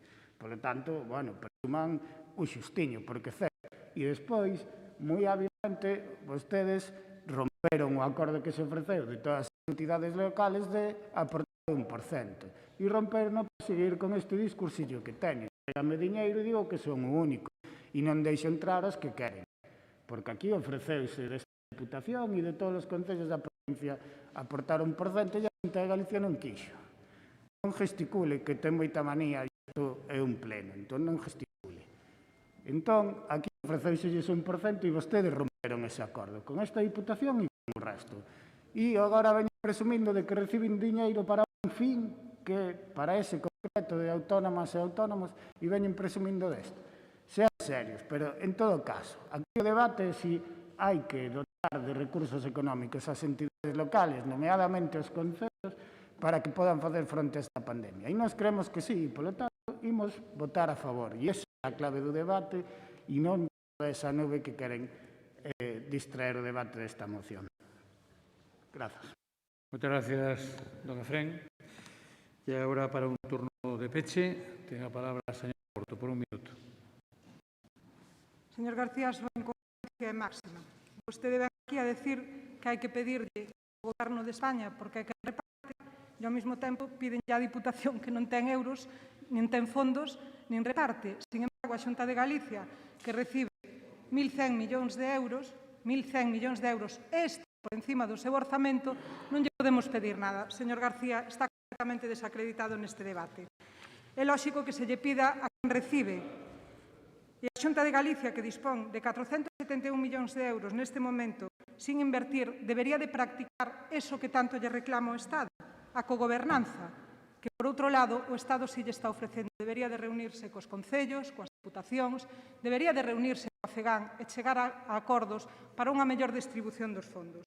O triste de todo isto é que o Partido Popular está inmerso nunha política de teatrillo e vostedes están afeitos a montar funcións. E o que é máis triste, e vou a manifestar aquí abertamente que lle dou toda a razón ao presidente da FEN e alcalde de Vigo. Feijóo, con todos os fondos que están vindo, está facendo caixa. Moitas gracias. Moitas gracias, señora Porto. Un pequeno detalle, señor García. Eu vexo que ustedes estaban rindo o que dicía a señora Porto. Na vida é importante ser feliz, incluso do que non se conoce. Mire, dice usted que a moción do Partido Socialista é unha copia. Vou dar o dato. É unha copia do que reclama a PEN. E ustedes, Partido Popular, votaron por unanimidade isto que nos pedimos. Por unanimidade o día 31 de marzo. Así que fíxese vostede, sí. Non, excusa decir que non, porque iso está aí nas actas. Hombre, o Partido Popular sabrá cando vota a favor e cando vota en contra. Pois votou a favor. 31 de marzo. E a súa moción, a de vostedes, básase nunha carta dos alcaldes anterior ao da Xunta de Goberno da FEN. Esos son datos. O resto son o que vostede queira. E logo, mire, o señor Feijóo fala moito de cogobernanza cara a Madrid. Llámeme, reúnase comigo, denme dinero, pero chega a Galicia e a cogobernanza desaparece. Nin cos presidentes das diputacións, nin cos alcaldes das cidades máis importantes, nin coa FEGAN que representa a todos. Onde está a cogobernanza en Galicia? Onde están os fondos que recibe do Estado de Europa? Porque no presuposto da Xunta de Galicia, cero. Sin embargo, aquí non temos incrementos presupuestarios ningúns. Nin os concellos, nin as diputacións. Os alcaldes saben, non ven? Venlle algún fondo específico da Xunta de Galicia para o COVID? Non. Por lo tanto, se queremos a cogobernanza, hai que aplicala na doble dirección. Hacia Galicia, que o parece ben que o Estado teña cogobernanza con comunidades autónomas, pero as comunidades autónomas tamén as teñen que ter, e hai comunidades que sí o teñen, hacia baixo, dentro da casa. Non predicar unha cousa e facer a contraria. Así que isto que estamos aquí debatindo está aprobado por unanimidade, incluído o Partido Popular, o 31 de marzo. Agora voten o que queira. Sometemos a votación esta iniciativa do Grupo Provincial Socialista, na que se pide que as entidades locais xestionen o 15% dos fondos COVID. Votos a favor. 13 votos a favor. Votos en contra? 11 votos en contra. Queda, por lo tanto, aprobada esta iniciativa. Pasamos ao punto número 5 da orde do día, que tamén é unha moción do Grupo Provincial Socialista para reclamar o traspaso aos Sergas dos servicios sanitarios municipais. Para expoñer a iniciativa ten a palabra don Pablo Rivera. Moi bo día, señor presidente, señoras e señores deputados.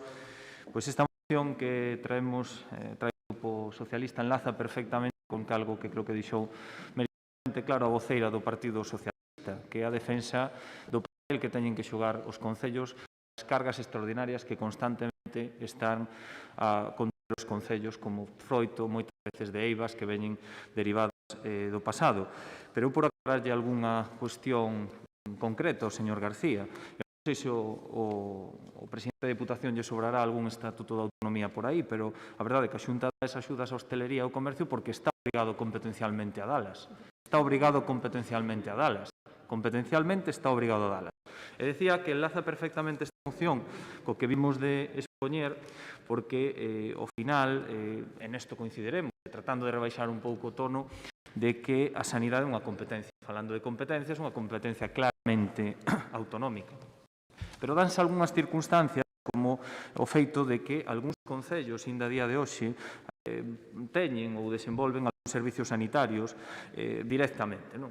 Isto, pois, provoca certas disfuncións. Por un lado, unha disfunción económica, porque, ao final, moitos deles incluso ofrecen o servicio máis aló das súas fronteiras do seu concello, van a nivel comarcal, incluso en algúns casos a outras provincias, hai casos concretos que así o demostran. Isto dificulta moitísimo a xestión e, ademais, isto resinte tamén en gran magnitude a calidade do servicio que se oferta.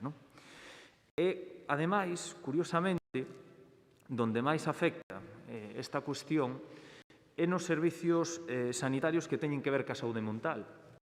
A saúde mental é algo moi serio e moito máis se viu acuciado na era post-Covid.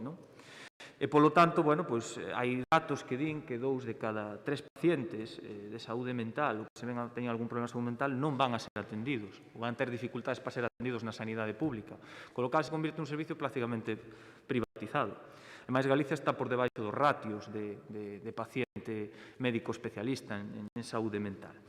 Así que, creo que o tema é suficientemente serio para abordalo aquí, para tratar de poñelo arriba da mesa.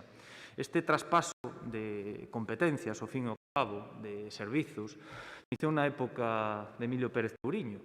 E, dende aquela, en algunhas cuestións, pouco ou casi nada se ten feito. Este é un caso claro, sobre todo concretamente no tema dos servizos de atención á drogodependencia, un tema moi serio, no que a Xunta, a través dun acordo CASEMAN, cubre unha pequena parte, pero con casos concretos, como lles estaba trasladando ou como que lles estaba dicindo que teñen que dar cobertura a un radio de acción moi amplo, esa contribución escasa que fai a Xunta de Galicia, pois se volve, como decía, escasa e non é suficiente para atender con normalidade esa problemática. En definitiva, traemos esta moción ao fío de unha proposta que planteou o Partido Socialista no pleno do Parlamento galego, que foi aprobada por unanimidade, e que abordaba este tipo de cuestións dende a perspectiva da saúde mental.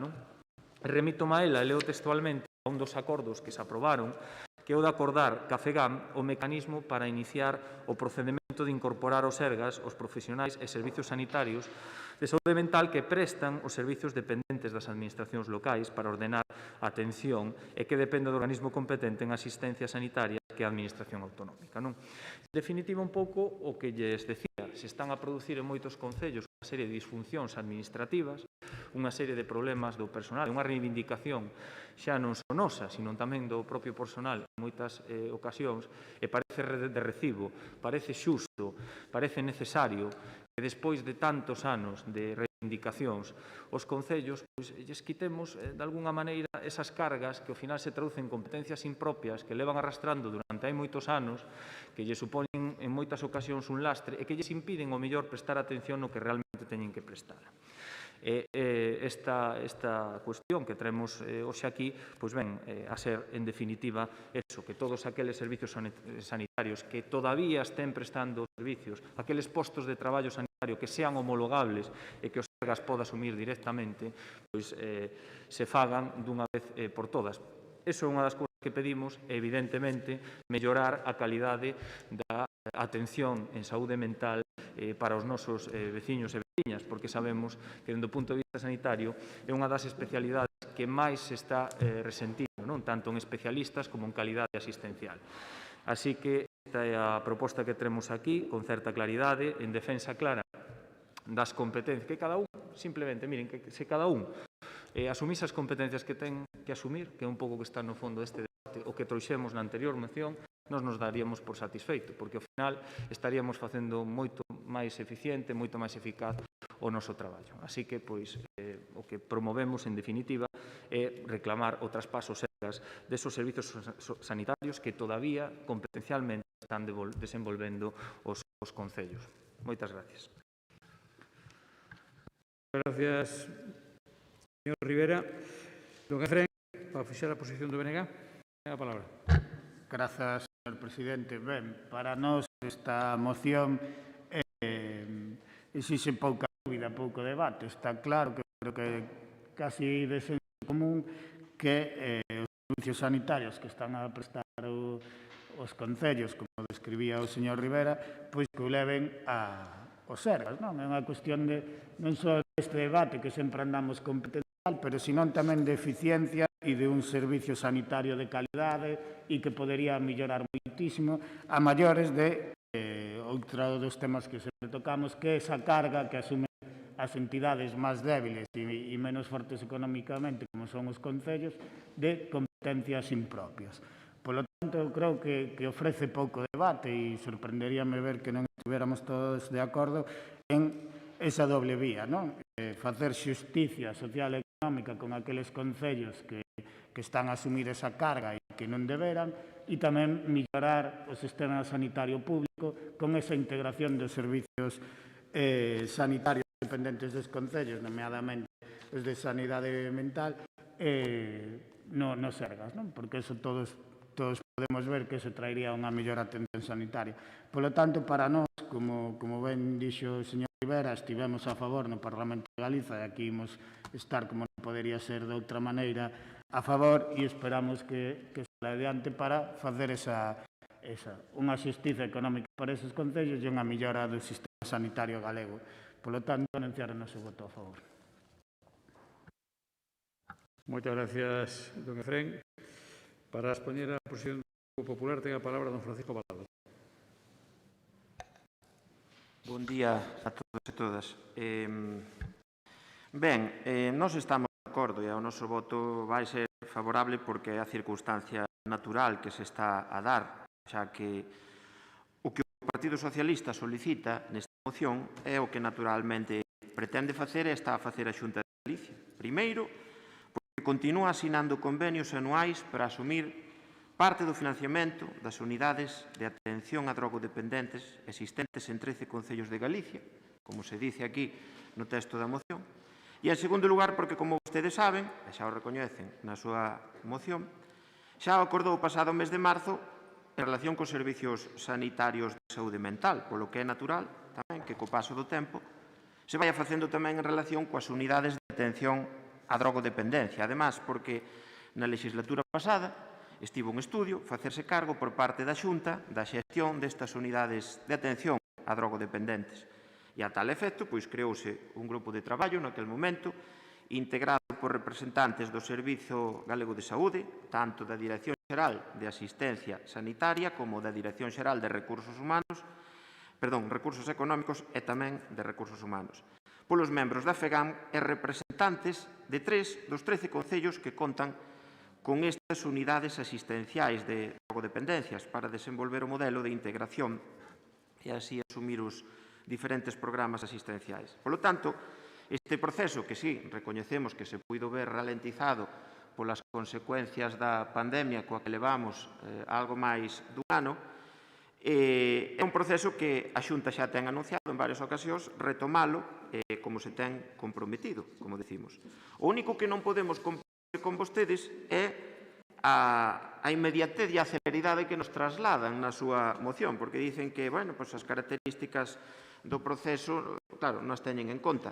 Se as tiveran en conta non pedirían que se fixera con tanta celeridade. Ademais, hai que ter en conta que a meirande parte dos esforzos que está a levar a cabo a Consellería de Sanidade estánse centrando na xestión da pandemia. Por lo tanto, estamos de acordo, sí, imos votar a favor, sí, pero, non estamos de acordo coa celeridade que vostedes pretenden impoñer. O Sergas constanos que está estudiando en detalle a situación de cada concello para chegar a un acordo de integración basado na progresividade e, sobre todo, a demora ben derivada do feito de que hai que ir sustituindo o personal das unidades de atención a drogodependentes por persoal do Sergas, a medida que os profesionais actualmente contratados e que non sexan integrables vayan abandonando os seus postos por xubilación ou por cambios de destino. Certo é tamén que se ten expresado por parte da Xunta ao presidente da FEGAM a intención de chegar a ese acordo ao longo desta legislatura e iniciando ese proceso que se iría completando progresivamente de acordo coas circunstancias particulares do personal de cada unidade adscrita a cada concello. Sí que temos que sair ao paso na declaración que fixo o señor Rivera cando dice que este proceso xa se iniciou na época de Pérez Touriño.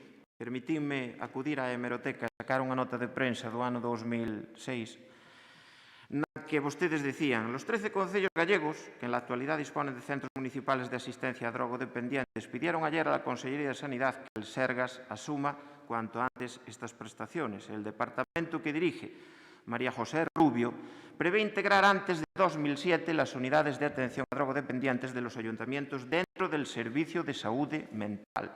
Con esta actuación recogida en el Plan de Galicia sobre drogas, los toxicómanos pasarán a ser considerados como enfermos. Bueno, non dicimos isto con motivo de non votar a favor, que xa dixemos que íbamos a votar a favor, ou con motivo de xustificar a tardanza, sino con motivo de que vostedes dicen que isto xa se iniciou no ano 2007 e o que vemos é que non é certo. É dicir, ustedes pretenderon facelo no ano 2006, anunciaron que antes do 2007 xa iba a estar feito, pero acabaron a legislatura e nunca o fixeron. Polo tanto, non veñan aquí contándonos milongas, porque xa digo, non é con motivo de non mostrar a conformidade que xa anunciamos que amosábamos, pero si é con motivo de poñer de manifesto que ustedes tampouco conseguiron. E non o conseguiron porque non era doado. E a mesma dificultade a pode ter calquera goberno que teña que facer o traballo. Certo é que hoxe a competencia e a responsabilidade é de quen está gobernando e, como digo,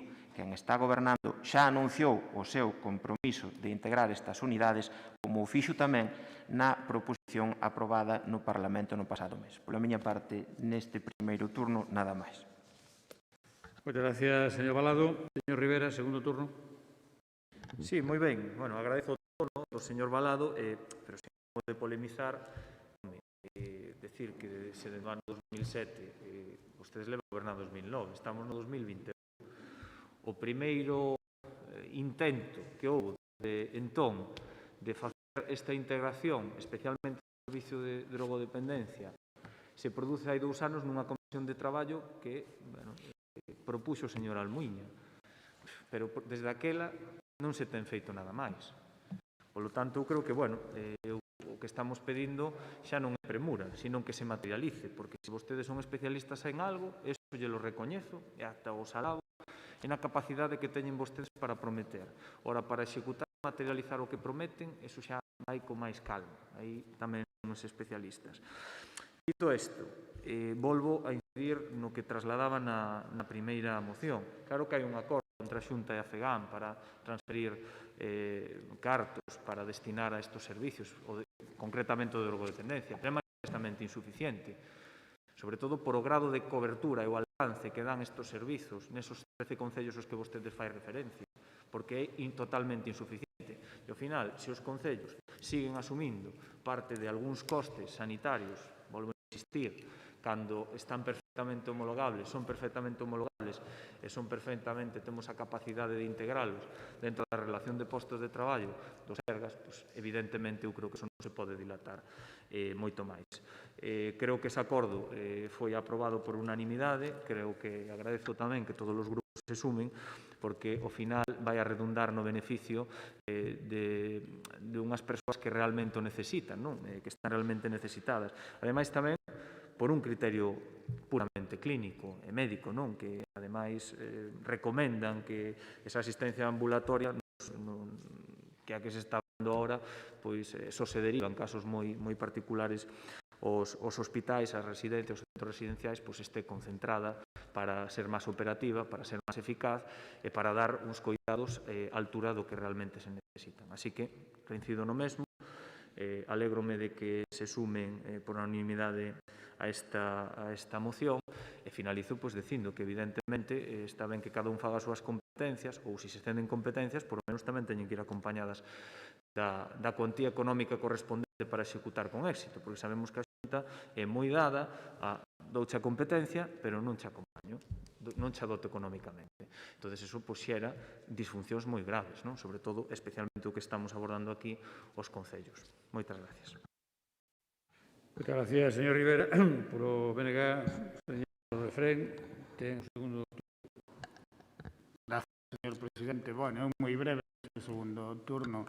Como xa decía antes, eu creo que é unha reivindicación de pura lógica e de pura eficiencia, lógica económica para aqueles concellos que asumen esa carga sin ser a súa competencia comparado con outros, e lógica de eficiencia para dar un servicio sanitario integral. Por lo tanto, eu creo que por eso, ainda con esta diferencia de eficiencias ou como leválo a cabo, pois hai esta unanimidade anunciada tamén nesta Cámara e, por lo tanto, esperando que sexa o máis rápido posible e sin entrar no debate de se pudo haber sido e non foi, senón tratar de construir e que se dé eso o antes posible, evidentemente, con todos os trámites que hai que facer. Por lo tanto, eso, volver a anunciar o noso voto a favor. Moitas gracias, don Efrén. Lado, segundo turno.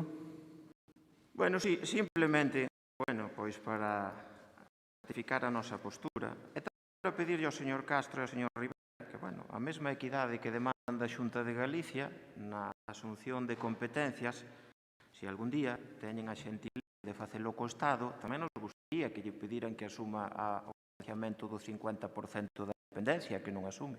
Evidentemente non o van a facer. Pero sí que nos gustaría ver desde esta tribuna que vostedes cumpliran co principio de equidade e de igualdade que demandan, porque ustedes son moi dados a pedirlle á Xunta de Galicia unha cousa e cando gobernan ou onde gobernan fan vostedes a contraria. Pero isto simplemente, insisto, unha reflexión para outros supostos nos que, como vostede dice, a Xunta é moi dada a dotar as competencias e non financialas, pois fágano tamén co Goberno Central, que non lles dé medo, por moitas directrices que lles impoñan políticamente desde arriba, o Estado é o Estado central, na xerarquía institucional e a máxima administración. Por lo tanto, presúmese que se por lei ten a obriga de financiar, insisto, a título de exemplo, por exemplo, a dependencia, pois que cumpra con ele. Por iso digo que sería magnífico que algún día, tanto vostedes como o Bloque Nacionalista Galego que os acompaña neste goberno provincial, demandaran tamén ao Estado que asuma as súas competencias cando lle toca. Nada máis e moitas gracias. Moitas gracias, señor Bolado. E xa para pechar o debate, o turno dun minuto, señor Rivera. Sí, pois, o último minuto aproveito para agradecer e reiterar que se suman todos os grupos políticos, pero parecelle o señor Bolado que me saco o tema da dependencia que me produce un pouco de estupor, non? Porque ao final destinamos case 22 millóns de euros a residencias, destinamos máis de 2 millóns de euros ao SAF, cando as competencias na Lei de Servicios Sociais son clarísimas. Esa sentencia que vostede fai mención creo que ten unha mala interpretación da mesma ao respecto, non nos obriga a financiar ese 50%, e ademais lle digo con rotundencia, porque saliu con contundencia e con rotundidade, porque eso saliu aquí anteriormente, o facemos tremendamente orgullosos de cubrir aqueles espazos que a Xunta deixa baleiros. Tremendamente orgullosos, porque eso sí que é unha grande inversión. Nos invertimos nas persoas. A Xunta de Galicia non sei, sinceramente, en que está a invertir. Moitas gracias, señor Rivera. Moi ben, pois sometemos a votación esta iniciativa do Partido Socialista para reclamar o traspaso ás regras dos servicios sanitarios municipais. Votos a favor. Unanimidade? Apróbase por unanimidade. Moitas gracias. Pasamos ao punto número 6, que é unha moción do Grupo Provincial do BNG sobre os macroproxectos eólicos e os novos parques eólicos. Para expoñer esta moción ten a palabra don Efrén Castro.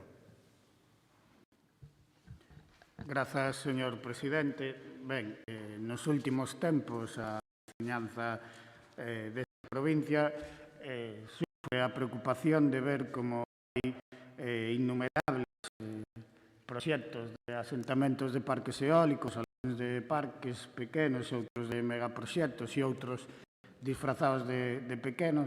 Son tan innumerables que os datos que podemos saber con todo o comunismo que hai, que entre os que hai en exposición pública xa o proxectado suman máis de 75 son nesta provincia, que tería no territorio un impacto de cubrir prácticamente toda a parte litoral da Mariña e toda na parte sur toda a montaña, afectando as dúas autonomías, a Galiza máis Castela. Por lo tanto, todos vemos que é un desenvolvemento que debería facerse con algo de cabeza, pero en verdad o que temos é unha planificación nula, unha legislación antigua e na que pasamos de un desenvolvemento casi nulo en 10 anos a só en este ano máis implantación que hai 10 anos. O sea, que é un crecemento exponencial que aparentemente poderá parecer algo bo, pero que está traendo ataques contra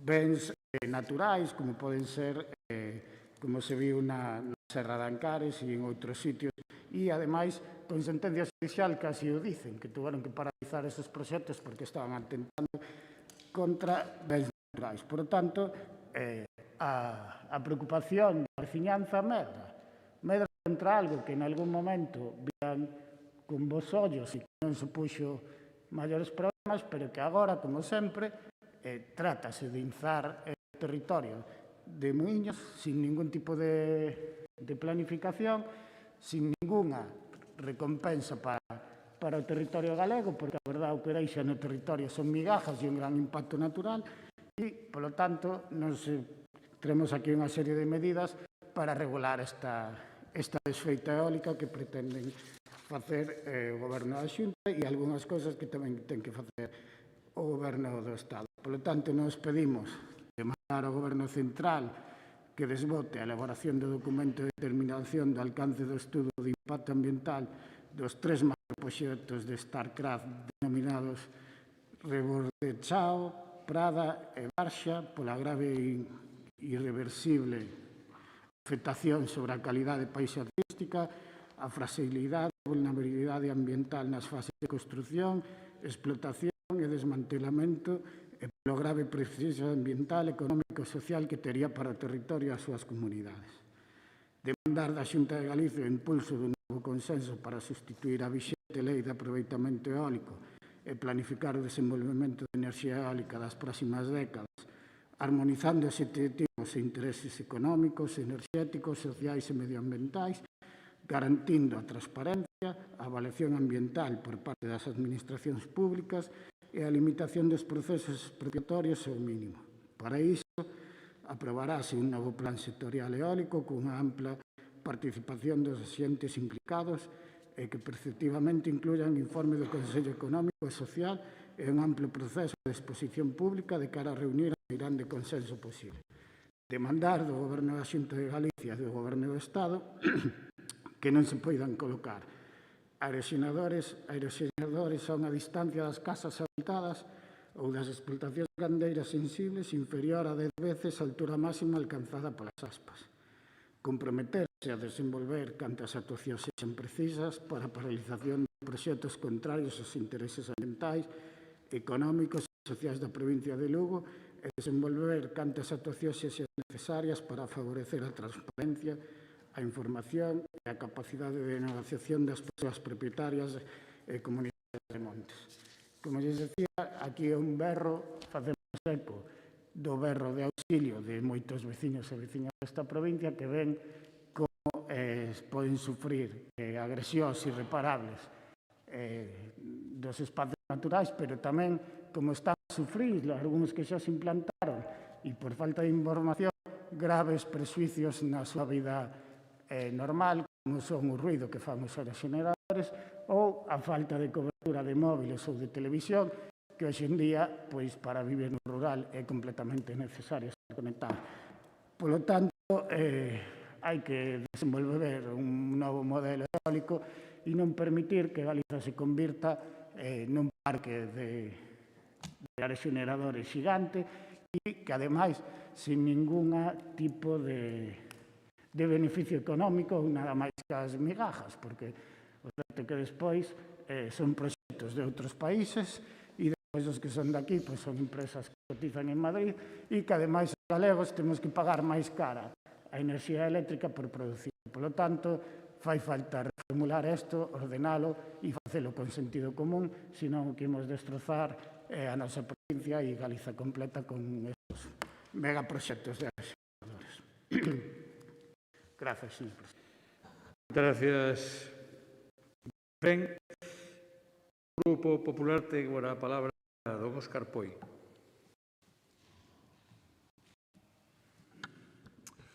Gracias, presidente. A verdade, presidente, que se fose a miña primeira voz que se escoitase hoxe neste pleno, pode que tivera ben facer un chamamento a medir as nosas verbas e os nosos gestos para ofrecer un espectáculo alo menos triste que o que estamos a ver na política da nosa nación nos derradeiros días e tamén nesta provincia. Pode que non servise para gran cousa, pero alo menos aportaríamos o noso pequeno grande area a rebaixar os tonos do discurso político e as súas desagradables consecuencias. Entendo que nin vostede nin os demais membros do Goberno teñen intención de afastarse da tensión artificialmente xerada por mero interese electoral. E para mostra do que digo, pois as verbas da señora Pilar fai un momentiño ou a exposición deste asunto feita polo señor Castro. Nembargantes, ainda que carezo da autoridade moral do meu compañeiro Agustín Bahamonde ou da súa autoridade regulamentaria, deixo esta posibilidade sobre da mesa e agardo que non sexa un desafío insuperable para ningún de vostedes. Quero tamén agradecer aos meus compañeiros que confíen en min para contestar a esta moción, que en principio ia defender precisamente a Agustín Bahamonde, pero que non pode acompañarnos neste pleno por causa das maniobras interesadas e nada leais dun goberno municipal de Vilalba. Sen dúbida é unha mágoa para todos e non soamente porque quede así este asunto en mans e voz de alguén que non se atopa ao mesmo nivel que o compañeiro Agustín. Pero entremos en materia. Supoño que xa lle quedan poucas cousas, señores do goberno provincial, que criticarlle a Xunta e por iso atopámonos en abril falando dos eólicos como xa fixemos en febreiro. Porque estamos en este pleno falando disto cando este asunto xa se debateu tamén no Parlamento de Galicia e foi rexaitado por ampla maioría. A verdade é que non deixo de preguntarme que farían vostedes se nas pasadas eleccións autonómicas tiveran acadado o seu obxectivo de impedir a victoria do Partido Popular por maioría absoluta. En que ian vostedes empregar o tempo? Quizás en dar solución ás averías nas instalacións deportivas da Deputación? O contido da moción, a pesares de ser tema repetido, ou cecais precisamente por elo, segue a ser un mero imos criticar a Xunta sí ou sí. E por iso o mesmo critica a parálise da Xunta, que critica unha expansión sin procedentes debido á acción da Xunta. Leña o pepeiro, se fai, e leña o pepeiro se non fai. Aquí o caso é zumbarlle o pepeiro, sen máis base o razonamento. O non, porque non. Ou quizáis o sí porque sí. Polo visto depende do que diga a Xunta, pero sempre levando a contraria.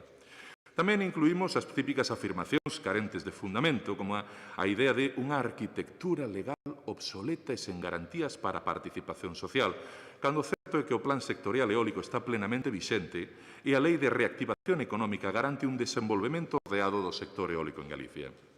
A preocupación tremenda que teñen no bloque en concreto e no bipartito en xeral pola provincia de Ourense nunca falla no pleno da Deputación de Lugo. E non deixa de ter a súa gracia esa insistencia do bloque en chamar contestación dende o texido asociativo a que non é máis que movilización politizada dos seus asentes electorais, costume que tamén comparte o PSOE, como ben sofre algún alcalde desta provincia. Do PB, claro. Unha pizquiña de teima ideolóxica. As multinacionais son o diaño. Un pouquiño de demagoxia. Pedir consenso cando onde gobernan pasan o rodillo e onde non gobernan o consenso xa foi maioritario nas urnas. É un toque de populismo, falar de sentencias judiciais que non son firmes como se fosen palabra de algún deus laico, por suposto. E por fin chegamos ás propostas. A primeira proposta que fan é ao Goberno Central. Para min unha sorpresa que se acorden de que existe un Goberno Central, aparte de por apoialo. Agardo que os compañeros do Partido Socialista non apoyen esta cuestión, pois tendo en conta que a obriga de calquera administración pública, tamén do Goberno Central, é tramitar os proxectos eólicos que se lles presenten de conformidade coa legalidade vixente, basicamente están os compañeiros do bloque pedindo que o Bipartito Nacional prevarique. A segunda proposta, máis que proposta, semella unha protesta. Incidir unha vez máis nunha obviedade. O Plan Sectorial Eólico está plenamente vixente e a Lei de Reactivación Económica garante un desenvolvemento ordenado do sector eólico de Galicia. Os proxectos eólicos tramítanse con total transparencia e pasan por información pública para que a cidadanía en todas as partes interesadas coñezan a documentación e presenten as alegacións que estimen oportunas, que serán tidas en conta na avaliación dos proxectos. Da terceira proposta prefiro falar cando o señor Castro sexa quen de traducir a unha cifra concreta a petición que fai e as consecuencias que iso traería aparexado. Estou seguro de que non somente non terá inconvinte, senón que ademais ten moi claro o que está a pedir. Por certo, compañeiros do Partido Socialista, o seu compañeiro Martín Seco no Parlamento de Galicia fixo referencia á Comunidade Autónoma de Valencia neste asunto. Digo por se pensades que igual non é mellor apoiar tampouco este punto, porque non é o mismo que pide o Bloque. Na derradeira proposta, por suposto, volven caer, perdoen na expresión, na brutalidade legal do primeiro punto. Queren vostedes que as administracións prevariquen. En resumo, penso que conviría que o Bloque e o Partido Socialista de Galicia deixen de criminalizar a un sector que dá emprego a 7.000 profesionais en Galicia e que é estratégico para cumplir co compromiso de transición ecolóxico e os objetivos de neutralidade climática asumidos pola nosa autonomía. E, sobre todo, vostedes que tantas veces reclaman respecto por uns técnicos da Deputación aos que ninguén ataca, poderían amosar algo de respeto polo traballo que fan os técnicos da Deputación. E, se non é moita molestia, eu pregarilles tamén que deixen de empregar esta institución e os seus plenos como un ariete contra da Xunta, porque non é iso o motivo teórico polo cal levan un soldo para casa todos os meses dos impostos dos lucenses. Gracias. Moitas gracias, señor Poi. Por o Grupo Socialista, ten a palabra don Roberto García.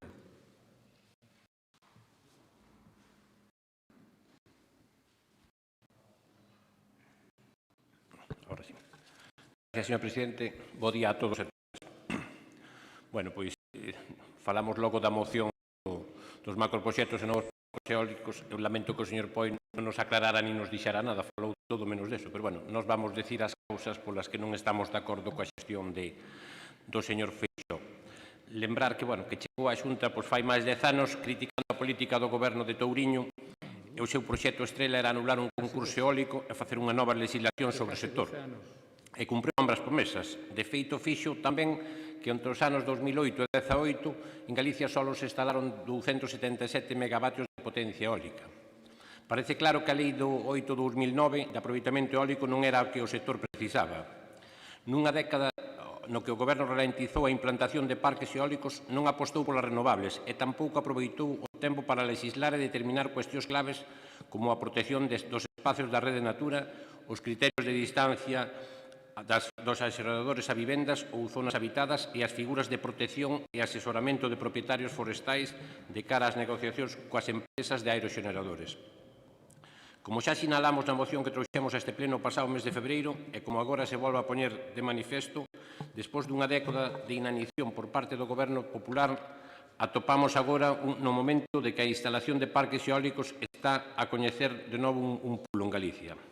Pero a Xunta carece de planificación para o sector e non está a escoitar tampouco as demandas dos concellos e as comunidades nas que se instalan os aeroxeradores. O punto 2 desta moción sintetiza os obxectivos que nos demandamos á Xunta en febreiro, que son os seguintes: modernizar o ordenamento do sector eólico conxugando o respeto medioambiental co desenvolvemento enerxético, garantir que os beneficios xerados revertan nos concellos que albergan os parques, e tamén garantir os dereitos dos propietarios rurais á hora de negociar cas empresas. A xestión da Xunta ao redor da eólica ten conseguido o máis difícil, poñer a todo o mundo en contra da enerxía limpia. Ás eólicas non se lles ofreceu ningún marco regulador axeitado nin planificación. Os propietarios dos terreos non se lles ofrece información ou asesoramento como alternativa á expropiación. Os concellos que albergan os parques reciben unha porcentaxe mínima dos beneficios xerados, porque a Xunta incumpre a súa propia legislación sobre o canon e o Fondo de Compensación Ambiental.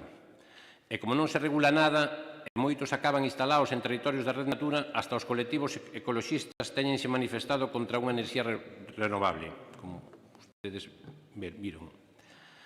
As sentencias que cita a moción referentes ao Parque de Serra do Oribio, o proxecto do Parque de Sasdónigas, deberían ter motivado algunha dimisión ou cese. E exemplifican ben cal é a actitude da Xunta que, en lugar de buscar solucións aos problemas, convértense en parte activa deles.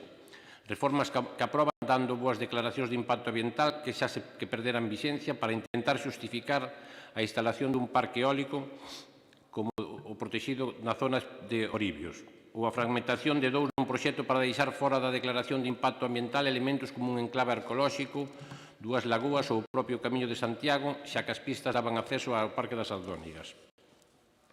A regulación da Xunta contemplaba que os beneficios da eólica deberían ser repartidos a través de planes industriales ou dun plan de fomento de enerxía solar, pero moitos dos operadores carecían de plan industrial e outros non realizaron as achegas para o fomento da enerxía solar, como puxo de manifiesto un estudio realizado pola Universidade de Vigo e publicado na Revista Galega de Economía. Despois dunha década de abandono, parece recuperar agora o interés pola enerxía eólica a propia Xunta. Mesmo o presidente ven incluindo a ampliación da potencia instalada como un deses indefinidos proxectos tratores que se queren presentar para captar fondos europeos. Por desgracia, nada sabemos do proxecto, nin onde irán os novos parques, nin como se protexerá o medio ambiente, nin que mecanismos de salvagardala se les ofrecerán aos propietarios rurales e, por suposto, como se mellorará o retorno dos beneficios de cara aos concellos. O marco regulador concede ao promotor a posibilidade de camiñar cara á expropiación, coa solicitude de declaración de utilidade pública dos parques, iniciando negativamente sobre os propietarios a negociación sobre as rendas que se lles pagan. A Administración autonómica non fomenta mecanismos de transparencia e información cara aos propietarios, comunidades locales e concellos. As autorizacións da explotación eólica carecen de data de caducidade. A veciñanza, comunidades e concellos non reciben a compensación axeitada pola instalación dos parques no seu territorio. A citada Lei 8 de 2009 de aproveitamento eólico recollía a creación do canon eólico dun fondo de compensación ambiental, pero o canon determinábase por aeroxerador instalado e non por potencia de parque, cousa que sería o máis lóxico. O aeroxerador é un elemento estático, pero a potencia instalada pode variar, e sobre esos beneficios é sobre os que se ten que calcular o canon. E, ademais, a propia lei, nos artigos 23 e 24 e 25 que regulan a creación do Fondo de Compensación, abría a porta só o 50% do recaudado fose para o canon, destinando aos concellos nada máis que ese 50%, e o resto era para os proxectos elegidos pola Xunta. Queremos dicir con eso, que a Xunta ten que ter un plan sectorial que non ten desde 2002, non modificou, o sea, que non tivo expectativas para ver o que se lle viña encima de a creación dos parques eólicos. E por todo iso, ten que cambiar moitas cousas e activar todo moi rápido porque hai unha demanda urxente da instalación de parques eólicos e ten que ser unha cousa axeitada e no seu sitio onde corresponda. Por ahora nada máis, presidente. Gracias. Moitas gracias, don Roberto. Segundo turno para don Efrén Castro. Grazas, señor presidente. Ben, señor Poi, costoulle moito falar da moción, falou só un pouquinho do seu tempo. Primeiro mirou cara a Madrid, como lles gusta facer sempre. Non sei se nesa tensión artificial que decía se refería ás amenazas de mortes a políticos e a membros do goberno, porque a nos eso non nos parece un exceso de tensión, sino o que é fascismo pura e dura, e estamos totalmente en contra. Entón, non blanquemos unhas cousas con outras. Eu agradezco tamén quixo falar de instalacións deportivas, aunque non viña ao caso. E isto ya que vaya a facer outra de turismo as instalacións deportivas da Diputación, porque as da Xunta son poucas e non pode, e vaya a facerse unha foto, hoxe xa non só, senón cos operarios que están ali a traballar, porque non conseguiu nin siquiera nada que o acompañara nesa foto. Mira que pasan deportistas por ali, pero non foi capaz. Por lo tanto, centrándonos na moción, aquí o que vostedes tratan de facer é un modelo kamikaze contra Galiza. Queren izar a Galiza de muiños e aeroxeneradores sin ningún tipo de compensación para o territorio. Pero é tan claro que están a deixar cadáveres de Siemens ou Isobar, que Siemens está agora a portas de Noguera e Isobar acaba de completar a súa liquidación, mentras, por certo, a filial que está afincada en Castela non só está viva, senón que está medrando. Ese é o modelo que temos en Galicia. Que veñan as multinacionais a explotar os nosos recursos naturais sin ningún tipo de regulación, pero que os beneficios vayan para fora. Ese é o modelo do Partido Popular, se ven a Galiza, e ese é o que trata de poñer este. Pois di que nos facemos eco dos nosos... Mire, facémonos eco das veciñas e veciños, que xa lle digo, que moitos están preocupados e outros están a sufrir xa as consecuencias. Fale con algún que teña preto xenerador e pregunte como durme as noites según a dirección do vento. Pregúntelles.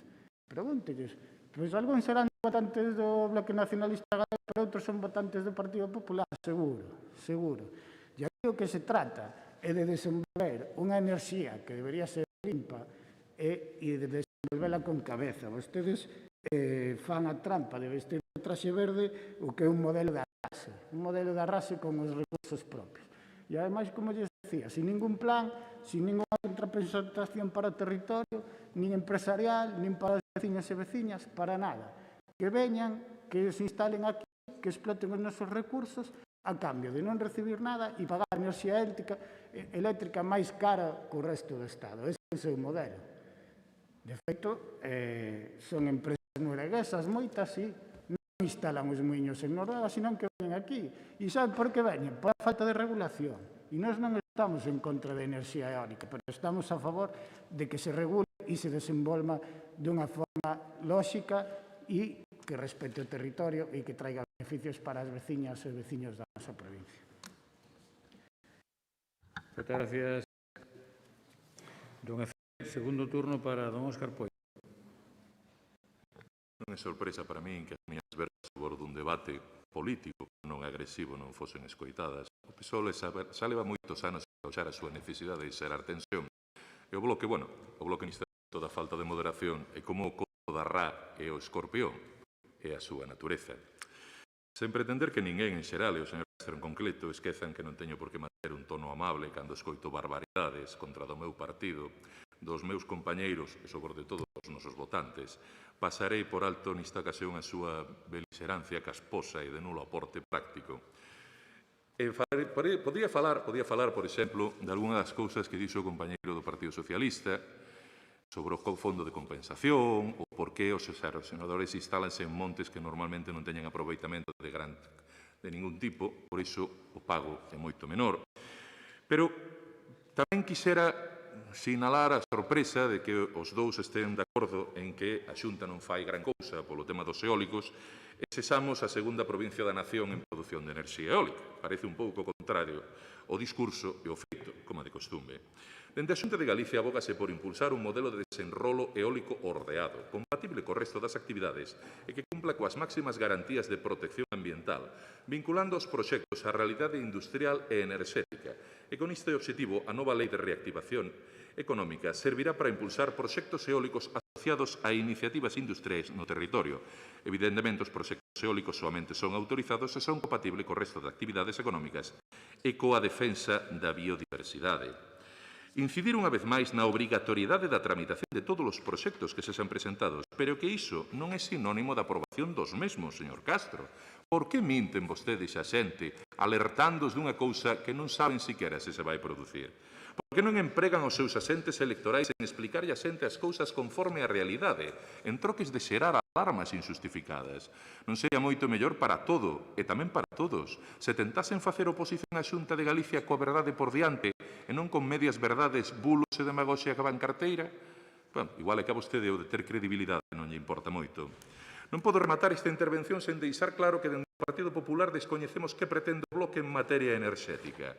Se non queren vostedes eólicos, se pechan vostedes as térmicas, se os encoros son navalladas na nosa terra e a enerxía nuclear é anatema, como pensan vostedes cargar o móvil? Quizáis co chisqueiro do coche oficial, señor Castro?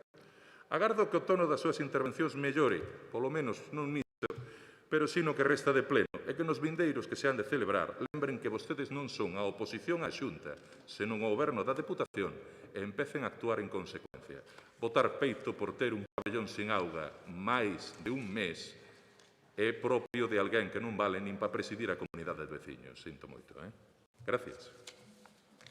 Moitas gracias, señor Poi. Don Roberto, o seu turno. Gracias, señor presidente. Nada, bueno, o señor Poi ao final non sacou dicindo nada do que plantexa a Xunta nin como ten o tema. Parece que non debe ter nada estruturado nin pensando en futuro no tema das renovables. E claro que fai caixa o Partido Popular se recibe o 50% do cano, pois claro que lle interesa moito. Aos concellos dalles competencias, pero non lles dá cuartos. Entón, E sempre dicen que criticamos ao presidente da Xunta, pero é que temos que criticar porque non o está a facer ben. E non reparte ben para todos, nin reparte o que tiña que repartir. Eu digo que, bueno, que as enerxías renovables son necesarias en Galicia, que, desde o noso punto de vista, son o presente e futuro na nosa comunidade, e moito máis agora nun período de descarbonización e debido aos peches da industria térmica na nosa autonomía. Pero, de calquer xeito, o que os socialistas reclamamos e vimos reclamando é que a Xunta se poña a traballar de maneira conxunta co resto dos sectores implicados para que a elaboración do modelo eólico integral que poña solución aos problemas plantexados e que democratice o sistema eólico. O que os alcaldes veñen reclamando é que a totalidade do recaudado polo canon eólico se destina aos concellos, porque é onde se causan os danos e a repercusión de todo tipo. E que albergan os parques de xeito que se convirta nunha ferramenta de desenvolvemento que contribuya a frear o abandono do rural. E tamén debemos conxugar a defensa do medio ambiente coa industria. Pedimos que se cumpra a lei e que nos novos parques non se implanten en zonas de rede natura ou zonas de protección ambiental e que impida o fraccionamento de proxectos que se está a producir na nosa comunidade. Tamén que as liñas de evacuación da construción se sitúen en zonas con un mínimo impacto ambiental, porque temos unha riqueza paisaxística e estamos na obriga de conservala. E tamén exiximos que se establezca un modelo contrato tipo para favorecer a transparencia e garantía dos propietarios rurales e dotalos de asesoramento e información. Por iso, os propietarios e a creación dunha oficina de asesoramento técnico, administrativa e medioambiental. Dita oficina deberá contar cunha base pública de información dos precios alcanzados nas negociacións entre as partes afectadas na instalación dos parques. En definitiva, o que se pretende democratizar o sector eólico para a loita do cambio climático, crear postos para fixar población no rural, a defensa do patrimonio natural e unha maior participación dos beneficios entre os concellos e os propietarios. E así, sería uns bons parque eólico e un bon sistema eólico. Gracias, señor presidente. Moitas gracias, don Roberto. E xa para fechar o debate deste punto, ten un turno de peche de minuto, don Efraín Castro.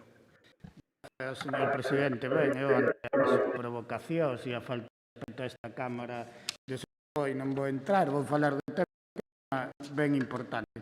Miren, nos cando nos referimos a un desenvolvemento brutal e sin organizar e con unha lei que non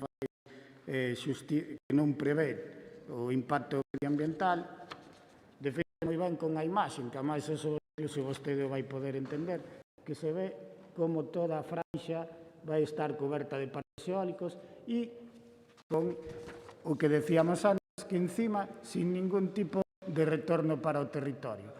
Nin se fixan os postos de traballo daqui, nin consumimos beneficios por producir enerxía eólica, senón o contrario, penalizannos por producir, e o que queremos é un desenvolvemento sostible e razoable da enerxía eólica. E iso é o que leva pulando o gallo que puxo cando estaba no goberno e que se cargou o señor Feijóo e que, por certo, lle trouxe unha factura multimillonaria a Xunta de Galiza, non a sentencia xa máis que firme e que tuvemos que pagar entre todas e todos os galegos por a súa ineficacia. Por lo tanto, un modelo responsable de enerxía eólica. Moitas gracias, don Efraín. Sometemos a votación esta iniciativa, que é o punto 6, moción do BNG sobre macroproxectos eólicos e novos parques eólicos. Votos a favor? 13 votos a favor. Votos en contra? 11 votos en contra. Queda, por tanto, aprobada esta iniciativa. Pasamos ao punto número 7, unha moción do Grupo Provincial do Partido Popular de reprobación polas manifestacións do presidente da Diputación realizadas o día 9 de abril do ano en curso en relación á vestimenta da deputada autonómica Elena Candia. Para expoñer a iniciativa ten a palabra o señor Castiñeira.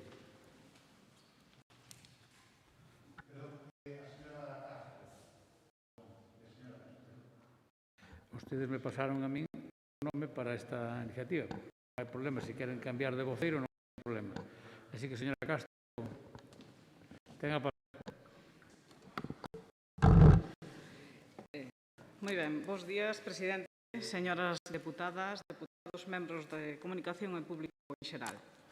O pasado día 8 de abril, un grupo de alcaldes e cargos do Partido Popular manifestámonos diante do Pazo de San Marcos para reclamar melloras viarias nas estradas de titularidade provincial e equidade na asignación aos concellos do uso da maquinaria do Parque Móvil Provincial. O día 9 de abril, o presidente da Diputación de Lugo amosou a súa repulsa a dita protesta cun ataque persoal á presidenta do Partido Popular de Lugo, a deputada autonómica Elena Candia, centrándose na súa vestimenta. A señora Candia, coa súa vestimenta, co seu aspecto de leopardo que tiña onte, sinceramente daba a imaxe do vaqueiro americano que entrou no Capitolio de Estados Unidos. Isto non xurde espontaneamente. É unha reflexión escrita e lida. Dende o Grupo Provincial do Partido Popular amosamos o noso rexeitamento a esta forma de facer política en pleno século XXI. Foise ao chascarrillo fácil do rol sexista e absolutamente machista.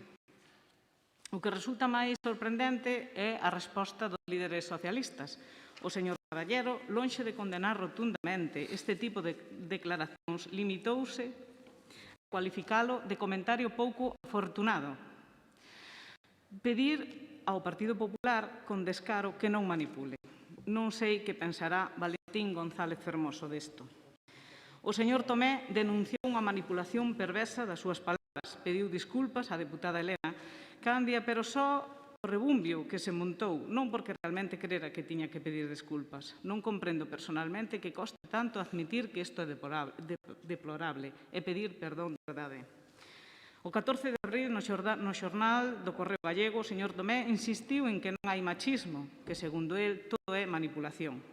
Considerou a protesta das deputadas do Partido Popular vestidas con prendas de leopardo un montaxe desproporcionado, lonxe de aproveitar para rectificar as súas palabras e desculparse por elas.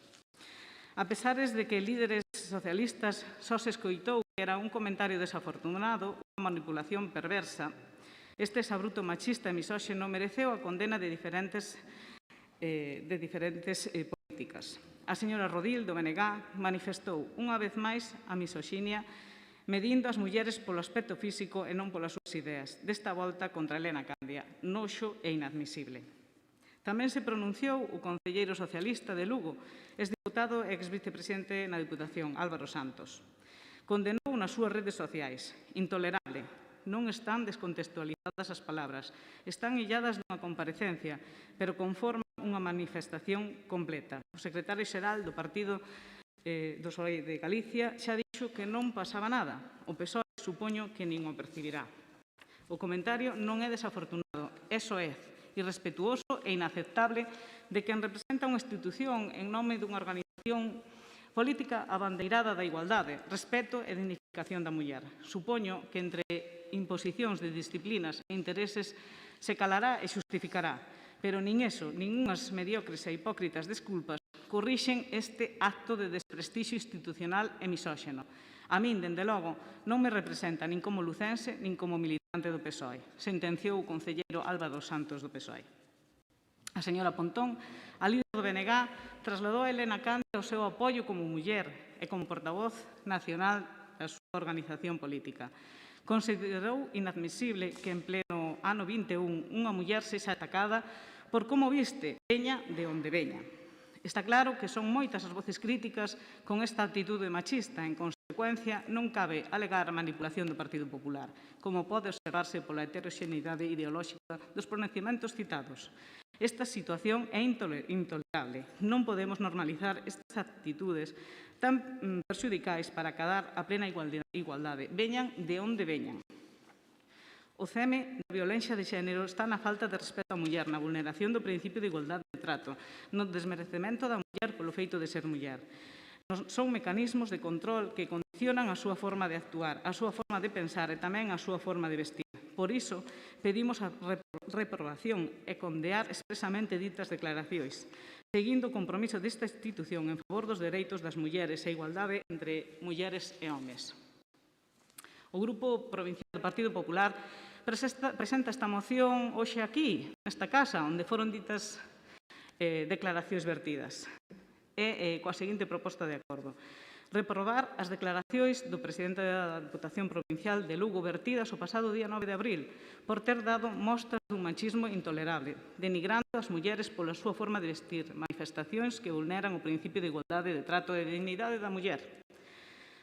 Reprobar calquera manifestación, repito, reprobar calquera manifestación, veña de onde veña, realizada por cargos públicos cos que se vulnere o principio de igualdade de trato entre homes e mulleres ou se denigre a dignidade da muller. Solicitar como resolución ao Grupo Provincial do Bloque Nacionalista Galego que retire o seu apoio, o seu apoio da Deputación de Lugo ao seu actual presidente, José Tomé Roca. Moitas gracias, señora Castro. Para fixar a posición do Grupo Socialista ten a palabra a doña Pilar García Poto. Gracias, señor presidente. Menudo papelón, señora Castro. Primeiro a performance cos cascos, despois a manipulación do vídeo totalmente interesada e agora toca a vostede o pleno. A única muller entre as filas da bancada popular, todo un exemplo de igualdade. A verdade que, cando nos plantean este tipo de cuestións, damos máis conta aínda, se cabe, da realidade. Mire, a señora Castro pásalle o mesmo camín. Cada día levántase sendo muller, loitando contra a desigualdade que separa mulleres e homes. Supoño que tamén, como a min, pensará que o feminismo é imprescindible porque a igualdade real aínda non existe. E toda esta exaxeración e incoherencia do PP, as mulleres e a nosa loita, lonxe de axudarnos, perxudícanos. Tamén levantamos as dúas, cada día, pero cunha gran diferencia, cunha familia política distinta que nos arroupa. Eu atópome rodeada de compañeiros e de compañeiras que dende o socialismo fixeron e facemos avanzar os dereitos das mulleres e a igualdade. O dereito a votar, o dereito a interromper o embarazo, o dereito ao matrimonio entre persoas do mesmo sexo, o dereito ao traballo, a igualdade laboral, non viñeron da man da dereita. Molestaban e molestan a unha boa parte de dereita, sobre todo a esa dereita extrema que vostedes non dubidan en pactar cando lles fai falta. Eu voulles amosar algunha das súas vergoñas, das vergoñas do Partido Popular, que son as que evidencian a incoherencia do seu comportamento. Feijóo dicía sobre as vacas que é normal que se chamen con nome de muller porque é lóxico, son femias. Miguel Tellado, los impuestos y las impuestas, vaya coña esta, de vergüenza, tú sí eres una impuesta. Esto decía yo a ministra de Traballo. Non fai moito. El PP no apoya la huelga feminista del 8M por elitista e insolidaria. Rajoy. Feijóo evita declararse feminista porque desconoce el alcance del concepto. Recientemente, a conselleira de Igualdade recoñece que nunca participou en movilizacións do 8M e este ano pide priorizar a saúde. O alcalde de Barreiros, no ano 2013, las mujeres dejan de ser feministas cuando se casan. Feijóo afirmou en sede parlamentaria que Ana Pontón, voceira nacional do BNG, está moi necesitada. Pregúntolle de qué. Diputado del PP a Yolanda Díaz. Las mujeres solo suben en Podemos si se agarran a una coleta, como en Rapunzel.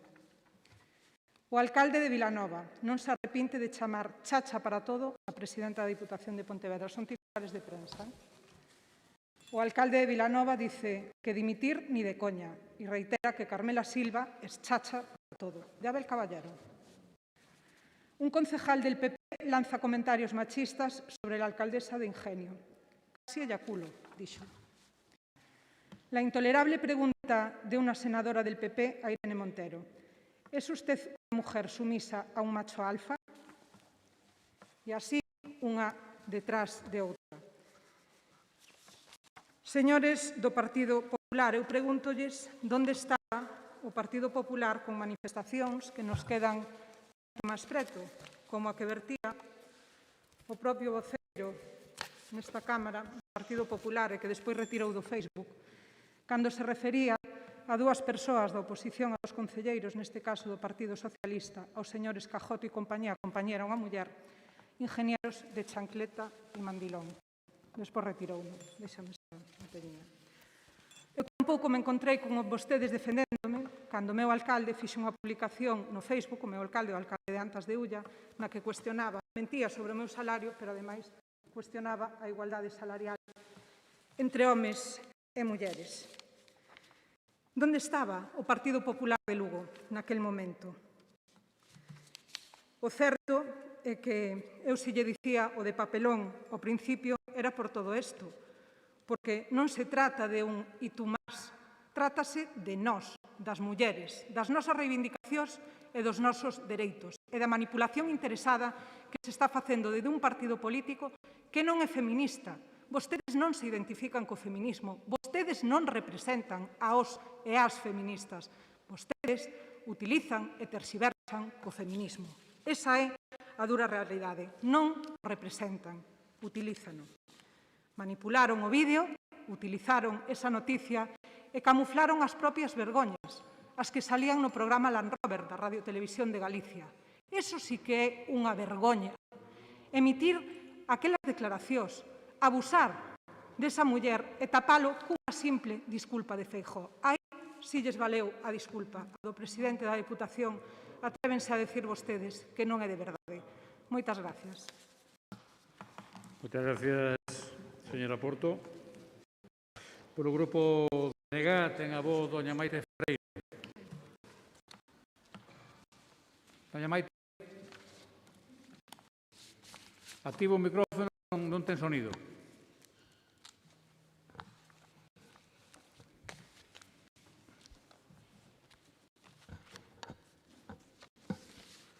Active o micro.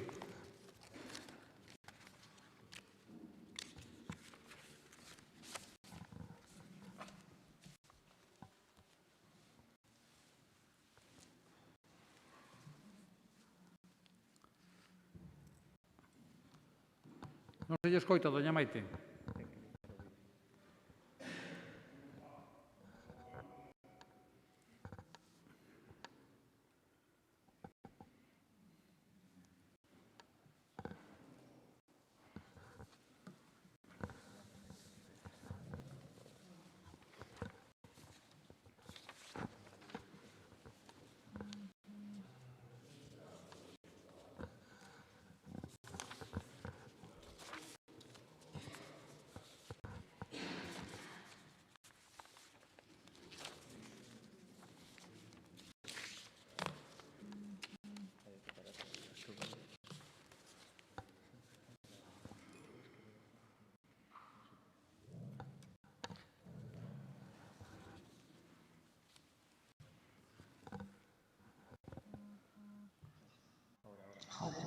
Ahora sí. Hola. Sí. No, estou intentando entrar, Ahora sí que se escoita, Maite, ahora sí. Escoitadesme? Ahora sí. Vale, pois eu non vos vexo, pero bueno, o importante é que me escoitedes. Veña, vou empezar logo, vale? Veña, ten a palabra, doña Maite. Bueno, disculpe, xusto me fallou a redes no momento de entrar. Bo día a todas. Vou intentar quitar o son porque así mellor. Ben, bo día a todas e a todos. Quero deixar clara, en primeiro lugar, a postura do Bloque Nacionalista Galego ante calquera comentario machista, tamén ante os comportamentos machistas, os micromachismos que perviven nesta sociedade nun sistema patriarcal que sigue discriminando as mulleres nos distintos ámbitos sociais. Danos igual de onde veñan, de quen veñan. O noso rexeitamento é rotundo. Dito isto, imos analizar o comportamento hipócrita na presentación desta moción, na que precisamente utilizan ese machismo e as mulleres de xeito partidista o Partido Popular. E vou non intentar explicar. Se facemos un pouco de memoria, temos que lembrar a postura do Grupo Provincial do Partido Popular criminalizando o movemento feminista nas mobilizacións do 8 de marzo. Mobilizacións nas que se demanda a igualdade de dereitos, a eliminación das desigualdades salariais polo feito de ser mulleres. Neste mesmo salón de plenos, os señores deputados do Partido Popular mostraron en varias ocasións, reincidindo distintas veces, a súa postura neste senso, culpabilizando, ademais de que as manifestacións feministas foran esparcidoras do COVID. Vou lembrar tamén a campaña da Xunta do Partido Popular no ano 2019 sobre a violencia machista, cunhos cartéis relativos ao 25 de novembro, no que con fotos equiparaban as mulleres como monumentos arquitectónicos baixo o lema "O máis grande de Galiza non se maltrata". Esta campaña recibiu multitude de críticas polo seu paternalismo e cosificación das mulleres. Iso tamén é machismo. Noutro cartel do 25 de novembro, Día Internacional da Eliminación da Violencia contra as Mulleres, aparecía un presentador da televisión pública galega que promocionou o seu programa dicindo: "É mellor ver Land Rover que pegarlle a unha vella". Recentemente, noutro programa deste mesmo señor, aconteceu un feito vergoñento e preocupante, como foi de forzar a unha muller a reconciliarse co seu acosador. Que fixo e que fai o Partido Popular para condenar e evitar estas mostras de machismo nun medio público sostido con fondos das galegas e dos galegos? Xa llo digo eu, nada. Revisando somente un chisquiño na hemeroteca, atopeime estas frases. As faldas están para quitalas, non para esconderse debaixo. A muller é capaz de sangrar sin cortarse, capaz de dar a luz sin corriente, e algún dicen que é capaz de tocar as narices se se quera achegarse. É un chiste fácil. As leis son como as mulleres, están para violalas. O regadío hai que utilizalo como as mulleres, con moito cuidado que poden perder a un. Ainda máis recentemente, e aquí tamén xa o dixo a compañeira Pilar Porto, chacha para todo do alcalde de Vigo, mala zorra e sinvergüenza, frustradas, amargadas, rabiosas e fracasadas como personas. Chegamos ao século XXI aínda con ese feminismo rancio, radical e totalitario. Aí dentro, referindo-se ao Congreso, as mulleres hoxe soben de escalofón se se agarran ben a unha coleta. A señora Pontón anda necesitada. E podería seguir así toda a mañá, lembrando frases e comentarios de homes, cargos públicos do Partido Popular que demostran o machismo máis rancio que teñen no seu partido. Frases e comentarios dirixidos a mulleres de distintos grupos políticos, non no Partido Popular, claro. E díganme vostedes cantas mocións presentaron para pedir o seu rexeitamento e mesmo dimisión de quen as dixo.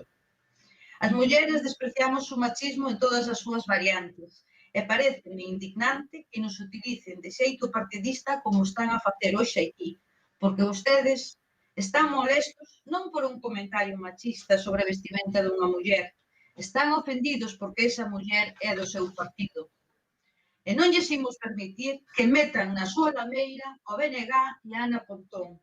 Como xa dixo o señor Tellado, ademais xa coñecido polo seu comportamento de barato, porque era a señora Pontón, eu mesma e outras moitas mulleres, incluídas varias das que están aí nese salón de plenos, sufrimos en algún momento comportamento machista, faltón e de mala educación dos cargos do PP.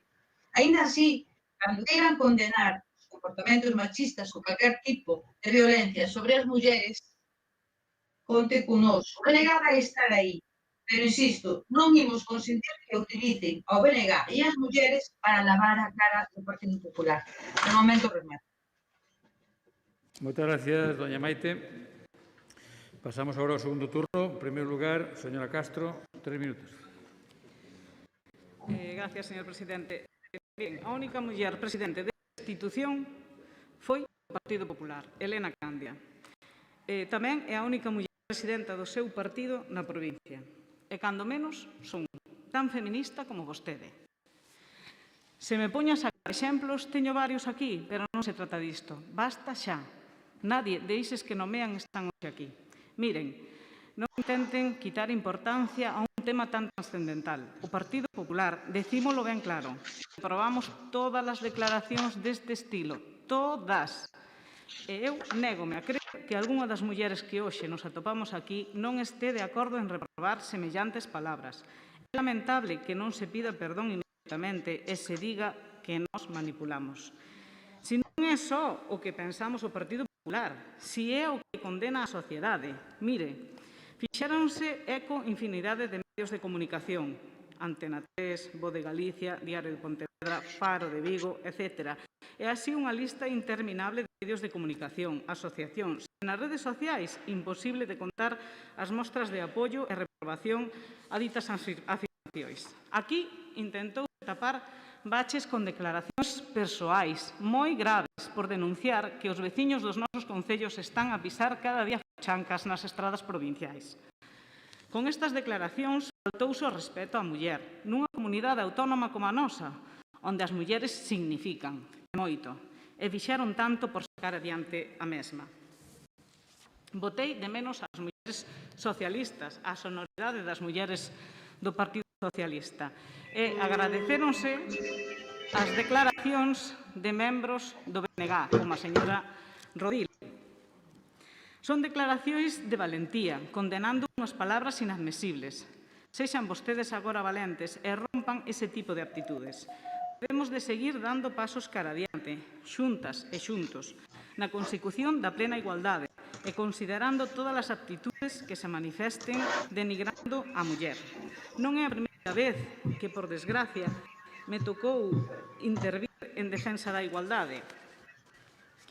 Curiosamente, foi fai 12 anos, no meu concello, cando un compañeiro seu, PSOE, a nivel municipal, declarou sobre a miña persona que non valía nin para cociñar.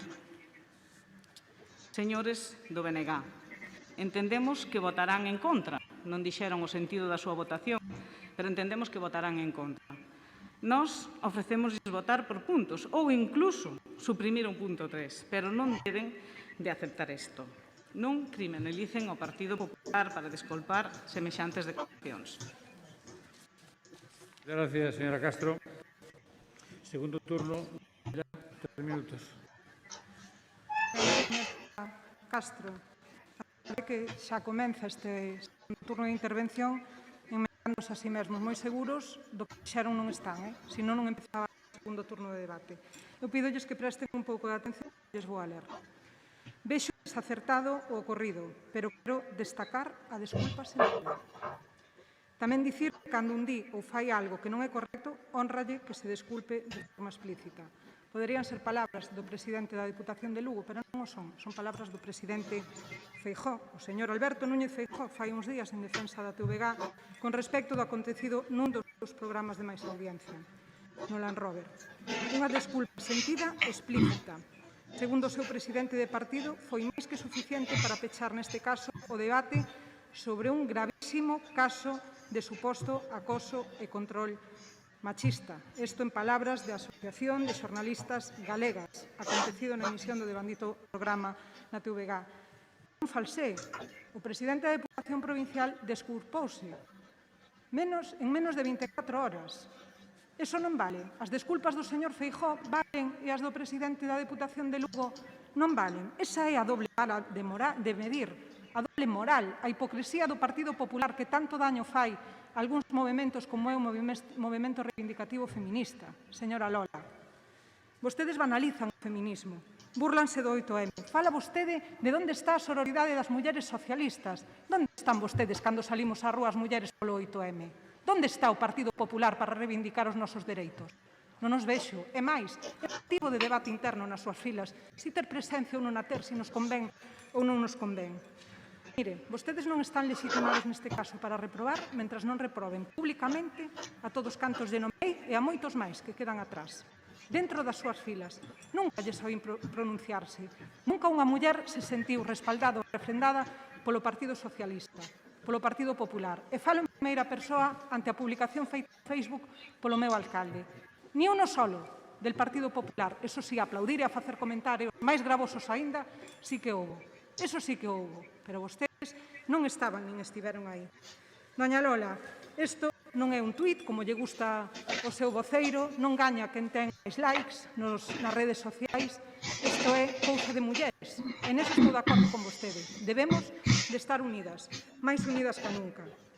Como dirixir a vostede, porque me daría moita pena que o seu partido cumplira o que dixo ao principio deste mandato, que chegado a metade do mandato a reemplazaría a vostede para un alcalde, por un ano. Agardo que isto non suceda, porque sería negativo para todas e cada unha de nós nas filas do Partido Popular, nesa bancada que temos enfrente, non houbera ningunha sola representación femenina. Doulle ánimo para que loite, para que non a saquen de aí. Moitas gracias. Moitas gracias, señora Porto. Segundo turno para doña Maite Ferreiro. Ben, señora Castro, non é a nosa intención... Perdón, vou quitar o volumen. Non é a nosa intención criminalizar a ninguén, nin ao Partido Popular, nin a ninguén. Simplemente, pois, argumentamos o motivo de non apoiar esta moción, dado os feitos que veñen acontecendo, e non nos creemos nada que o Partido Popular veña agora aquí a propoñernos unha serie de puntos, cando a súa hipocresía ao longo da súa historia, máis na súa historia recente, que eu como diputada provincial e a concelleira no Concello de Lugo puiden vivir e percibir dos grupos do Partido Popular, que desde logo de comportamento machista moito que dicir. E mire, voulle lembrar ademais ao comportamento e a postura do Partido Popular concretamente no Salón de Plenos Provincial, a hora de presentar as mocións. En xuño do ano pasado, o Grupo Provincial do BNG presentou unha moción pedindo apoio para avanzar no avance social na protección e acompañamento das vítimas de agresións machistas. O seu compañeiro, o señor Balado, dice que o trato e o cuidado co que é atendida calquera vítima nos xulgados desa capital ou nos xulgados de instrucción de calquera punto de provincia é extraordinaria e, polo tanto, non entendían o porqué desa moción, que, por suposto, votaron en contra. Neste máis sacó, no pleno de febreiro, a moción do BNG para apoiar as reivindicacións feministas, vostedes votaron en contra, non a apoiaran porque non a consideran oportuna. Negar a violencia, efectivamente, negar o machismo é unha violencia expresa e, ademais, que vai dicir o Partido Popular cando está xogando, cando está a punto de negociar con organizacións políticas que negan o machismo, negan a violencia de xénero? Eu entendo que se sintan ofendidos e que consideren que por non apoiar esta moción non aceptamos ou non condenamos os comentarios machistas. Condenámolos sempre, condenámolos agora e seguiremos condenando sempre, veñan de onde veñan e veñan para quen veñan. Moitas gracias, doña Maite. E xa para pechar o turno de debate, ten a palabra a señora Castro por un tempo de un minuto. Moi ben, gracias, señor presidente. O comentario do señor Temé vai moito máis aló de ser desafortunado ou de mal gusto. É intolerable en calquera persoa, pero sobre todo nun representante público. E miren, isto non se trata da opinión do Partido Popular nin de ningún partido. É a cidadanía, a sociedade, a que reproba este tipo de actuacións. Non teñen máis que dar un vistazo ás redes sociais ou aos programas de televisión deste país durante case unha semana. Témolo claro, dende o Partido Popular condenamos rotundamente esta forma de facer política, este tipo de actitudes. Teñen que erradicarse. Veñan de onde veñan, repito, veñan de onde veñan. Agardo que nunca máis a roupa dunha muller, sexa política, mestra, gandeira, etc., sexa obxecto de crítica ou comentario. É moi triste que isto sexa unha noticia. Ninguén ten que dicir a unha muller como ten que vestir. Ninguén ten que caer na actitude machista de calificar a unha muller pola súa vestimenta. En definitiva, danse conta que ao final somos tres mulleres defendendo algo que xa non ten razón de ser. Tería que estar máis que superado. Señora Castro, moitas gracias. E reiterolle, perdón, ao BNG, que estamos dispostos incluso a retirar o punto 3. Moitas gracias, señora Castro, pero rogue as enmendas, home, xa as presentará, non ande rogando, porque está rogando. Bueno, sometemos a votación este punto do Partido Popular. Votos a favor. 12 votos a favor. Votos en contra? 13 votos en contra. Queda, por tanto, rexeitada esta iniciativa.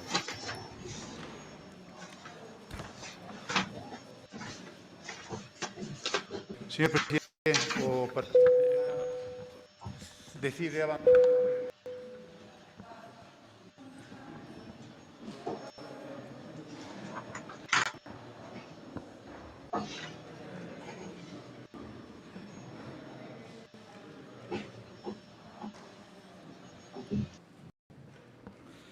Moitas gracias. Continuamos co pleno. O Partido Popular deixa de facer as súas funcións nesta institución. O seguinte punto do orden do día é un punto do Partido Popular. Polo tanto, decae esta moción, prefieren facer espectáculo en vez de defender os intereses da institución. Como eles mesmos decían na anterior moción, calificaban de rebumbio o que eles mesmos montaban. Por lo tanto, queda claro que o rebumbio o que interesa neste momento ao Partido Popular. Sí. Bueno, pues seguimos co orden do día, pero non temos, señor secretario, que defenda a iniciativa do Partido Popular. Por lo tanto... ¿Está en el orden del día? Sí, pues no, hay quien la defienda. No la defenderá nadie. Decae. Bueno, se vota, ¿eh? Se vota igual. Sí. Bueno, pues nos dice a señora secretaria que non hai quen defenda a iniciativa, por lo tanto, que se procede a votación. No, pero si alguien... El pleno es igual, solo que ellos no hablan, porque no están. Pero si alguien de tu grupo quiere hablar... Pero creo que son errores.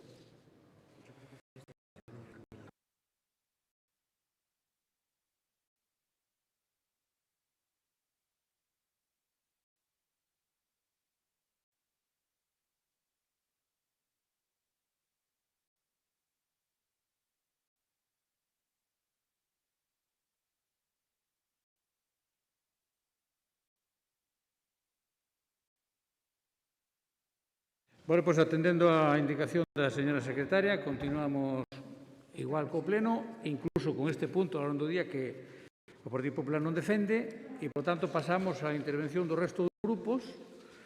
Así que, en primeiro lugar, a este punto, fórame a rotación que vou levando de punto a punto, tocaría defendelo, polo que nos habían pasado o Grupo Popular a José Antonio García. Don José Antonio García non está.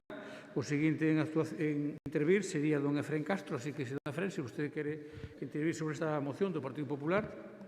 Sí, moi brevemente. Nos temos presentada unha emenda. A nosa postura iba a ser favorable se aceptaban a emenda ou externo se non aceptaban, pero entendendo que non teñen eles mesmos interese en defendela, o noso voto vai ser contrario. Nada máis que añadir. Moitas gracias, don Efrén. E polo Grupo Socialista ten a palabra don Pablo Rivera. Bueno, pois o mesmo.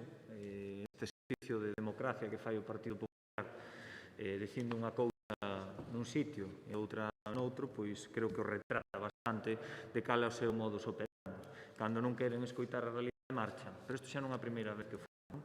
Así que, bueno, pois en relación a esta moción, pouco máis de decir, que vamos a votar en contra, que me alegro que o Partido Popular voulle dar a benvida ao municipalismo para algunhas cousas, para outras non, porque o que propoñen aquí pois, é que o Goberno do Estado, agochando ao papel que xoga a Xunta de Galicia, asuma o seu rol.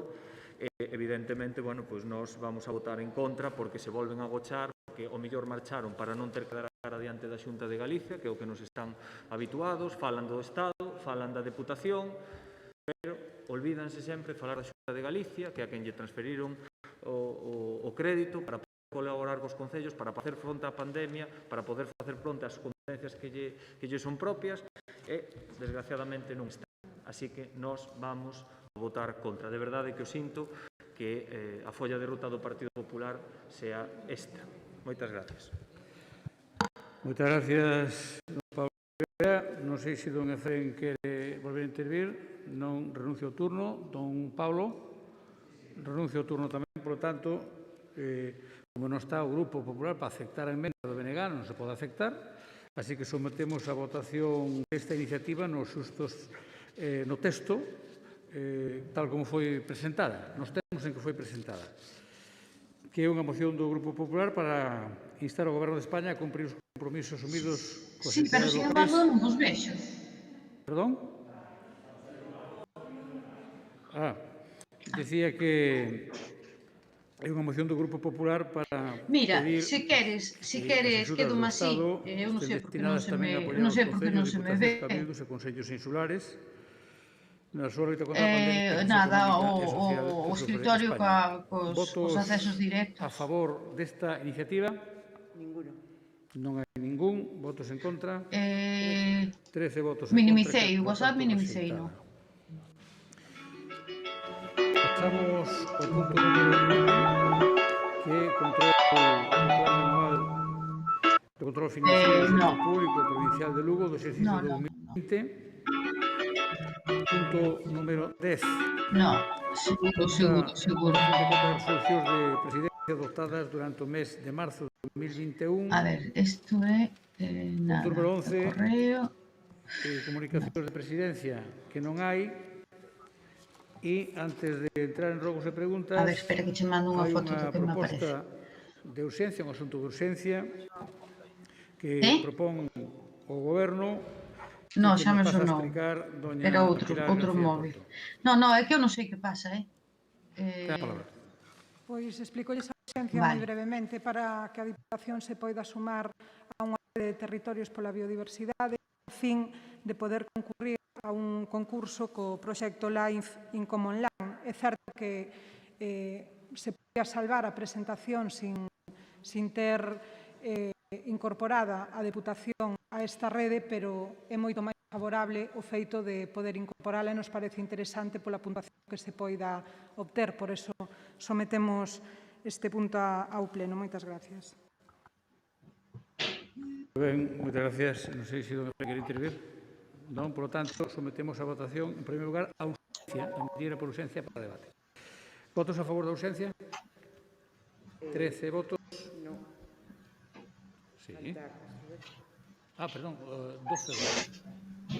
Tiene que haber 13.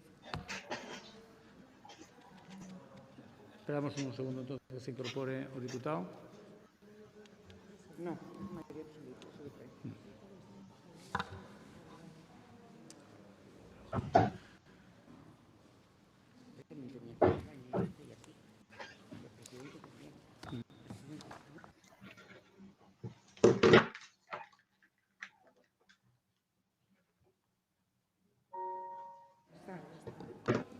Ben, incorporouse o señor deputado, por lo tanto, rematada a exposición que xustifica a ausencia desta proposta, sometémola a votación. Votos a favor da urxencia. Unanimidade dos presentes e maioría absoluta. Maioría absoluta, sí. Ben, pois entón agora sí que se fai o favor, doña Pilar, nos explica en que consiste este punto para poder votar xa o punto en sí.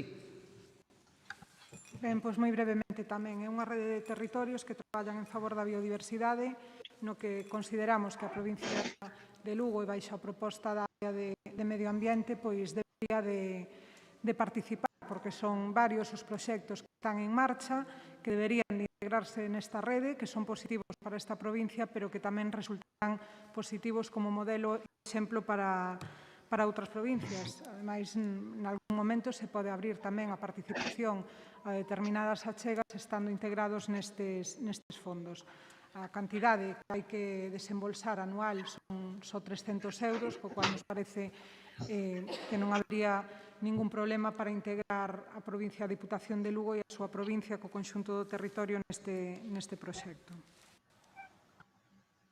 Gracias, señor Porto. Don Efrén. Renuncio. Bueno, pues, non sei se ten alguna... Se quere intervir outra vez, señora Porto. ¿No? Xa está. Moi ben. Entonces, sometemos a votación esta proposta como moción de urxencia, como asunto de urxencia. Votos a favor. 13. Unanimidade. Votos en contra non hai. Queda, por tanto, aprobada esta proposta. Había presentadas 2 rogos e 2 preguntas do Partido Popular que había feito esta mesma mañá, pero non están para defendelas, evidentemente, quedan para outro pleno. Non se pode resolver hoxe, nos pode sustanciar neste pleno. E, antes de rematar, teño que lamentar o comportamento antidemocrático do Grupo Provincial do Partido Popular por perder unha votación.